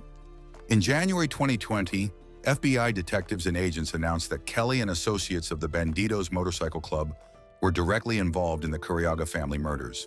Detectives working with FBI agents developed a chilling theory. This was not an isolated incident, but a targeted hit orchestrated by members and associates of the Bandidos Motorcycle Club. In their world, loyalty is paramount, and betrayal, whether real or imagined, can have deadly consequences. Although the Bandidos claim they are not a criminal organization, the facts suggest otherwise. Members of the club have faced convictions for various crimes. The range of criminal activities associated with them is extensive and alarming, including racketeering, running illegal businesses, banned substance and arms trafficking, assault, money laundering, loan sharking, contract killings, trafficking stolen goods, motor vehicle theft, and counterfeiting. In Washington state, the Bandidos Motorcycle Gang has 14 chapters, is heavily involved in methamphetamine trafficking and violent crime. In 1985, law enforcement conducted a major operation against the Bandidos, arresting 13 members on banned substance and weapon charges in cities like Bellingham, Everett, and Puyallup. This operation was the result of a 16-month investigation involving the FBI, DEA, and ATF, showcasing the seriousness of law enforcement's efforts to combat their criminal activities. The gang's violent nature is evident from a deadly shootout in 2000 between the Bandidos and a rival gang, the Iron Horsemen, at a motorcycle rally. In this conflict, one Bandidos member was killed, another was injured, and a member of the rival gang suffered critical injuries. This altercation was rooted in a banned substance dispute, indicating that the gang's conflicts frequently escalate into violence. In 2005, the criminal activities of the Bandidos were closely examined when 32 members and associates from Washington and Montana faced serious charges. During subsequent raids, law enforcement seized banned substance, firearms, stolen motorcycles, and a significant amount of cash. Many members, including top leaders like the international president and chapter presidents, pleaded guilty. Although there were convictions, some sentences were unexpectedly lenient, and a few members were permitted to remain associated with the club under strict court oversight. Now today, let's focus on John's connection to the club. One of Johnny Carriaga's close friends started selling the cocaine he transported from California to Robert Bobby Watson III, a fully patched member of the Bandidos MC Bremerton chapter. It is unknown whether Watson had purchased the cocaine for his own personal use or to resell and profit off of. The friend of John's eventually decided to put a stop to selling, placing John into direct communication with Bobby Watson III as a subsequent result. When John would end up taking his routine trip down to California after this incident, Watson would follow closely behind him, ultimately causing an intense verbal argument between both men. Whatever took place during that confrontation set off a series of events that led to John's entire family being killed just weeks later. The key question now is, was John the only target, or was this assassination meant to make a statement to others as well? Known as Bobby to his friends, Watson was not just a hot-tempered biker. He was the vice president of the Bandidos Motorcycle Club's Bellingham chapter and, according to police, the suspected planner of the Carriaga family massacre. What made the situation even more frightening was Bobby's behavior after the murders. When other Bandidos members questioned him about his involvement, Bobby gave vague answers, avoided direct questions, and provided conflicting accounts of what happened. It seemed as though he either couldn't keep his story straight or didn't care to. Even though Bobby had a high position in the Bandidos, not all members agreed with the violence that occurred. The chapter president publicly denounced the killings, particularly the horrific murders of women and children. He even worked with investigators, stating that there is a clear line between loyalty to the gang and pure brutality. In the biker community, the rules can be unclear, but murdering an entire family was seen as crossing a serious line, even among criminals. Then there was Johnny James Watson, Bobby's younger brother from Bellingham. Johnny was not a member of the Bandidos and, according to available records, had no direct involvement in the gang's illegal activities. However, being Bobby Watson's brother made him a suspect by default. Questions arose. What did he know?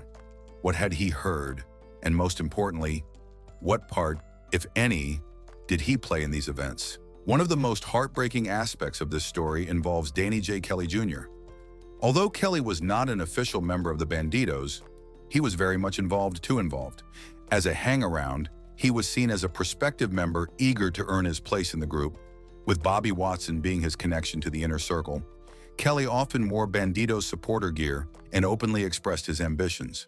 However, what makes his story particularly tragic is that years prior, Kelly was among John Carriaga's closest friends. In fact, John chose him to be the best man at his wedding. It was a friendship that should have lasted forever, but things took a wrong turn. Their bond fell apart when John accused Kelly of stealing from him, an accusation that shattered any remaining trust. After years of diligent investigation, the details of the Carriaga family case finally came together, leading law enforcement to establish a special task force dedicated to uncovering the truth behind the brutal quadruple murder. This was not just another forgotten cold case. It became an urgent mission aimed at bringing the perpetrators to justice for the pain they inflicted. The evidence mounted, and eventually 3 men, Danny J. Kelly Jr., Robert Bobby Watson, and Johnny James Watson, who were believed to have planned and carried out the attack, were arrested. Their names, once merely whispered in private conversations, now resonated throughout the Kitsap County Jail. Even while in custody, they maintained their innocence against a long list of serious felony charges, including aggravated murder, arson, and burglary. Each faced the looming threat of 16 felony counts hanging over them like a sword on a thread. A judge, understanding the seriousness of their alleged offenses and the danger they posed, denied bail for all three. They were also prohibited from having firearms, alcohol, or banned substance unless prescribed for medical reasons. To avoid any potential coordination among them, the court prohibited contact between the men. It was evident that the system was intent on keeping them apart, isolated, and closely monitored until justice could prevail. In April 2024, a long and intense trial concluded with a verdict that brought closure to a troubling chapter in Kitsap County's history. The court found Danny J. Kelly Jr., Robert Bobby Watson III, and Johnny James Watson guilty on 30 charges, including first-degree murder, premeditated murder, and arson. The severity of their crimes, including the brutal killings and the intentional destruction of a family home, left no room for leniency. As the courtroom prepared for sentencing, the atmosphere was filled with deep sadness as the victims' loved ones came forward to share their memories and grief. Carly Schaap, the mother of Hunter Schaap, made a poignant statement by placing an urn with her son's ashes next to a photo of him at the lectern. 8 relatives, all deeply affected by their loss, addressed the court, reminiscing about their loved ones while pleading with the judge for the harshest possible sentences for the men convicted. Carly and other family members openly expressed the ongoing pain and suffering that have impacted their blended family since that tragic night on January 27, 2017. On May 7, 2024, the court sentenced them to life in prison without the possibility of parole. They would have no chance of freedom. The Cariaga killers would spend the rest of their lives behind bars, held responsible for devastating a family and tearing apart a community. For the investigators who had followed leads, faced setbacks, and pieced together evidence, this outcome was a hard-earned success. It served as a somber reminder of the consequences of violence, but also affirmed that justice, though slow, ultimately prevails. To make matters worse, in another incident, in 2018, they suffered another blow when Joseph Carrega, a young family member, died in a car crash near Hansville. This additional loss deepened the sorrow and pain already weighing heavily on their hearts. The tragic story of the Cariaga family is a haunting reminder of how deep pain can ripple far beyond the immediate loss, touching the lives of loved ones and entire communities. What was a quiet life ended in unimaginable violence, fueled by a dark underworld that most would rather not see. Even as justice was served with life sentences, the shadows left behind linger. As the dust settles, it leaves you wondering how many more lives are quietly caught in the crossfire of secrets and violence that we may never fully understand.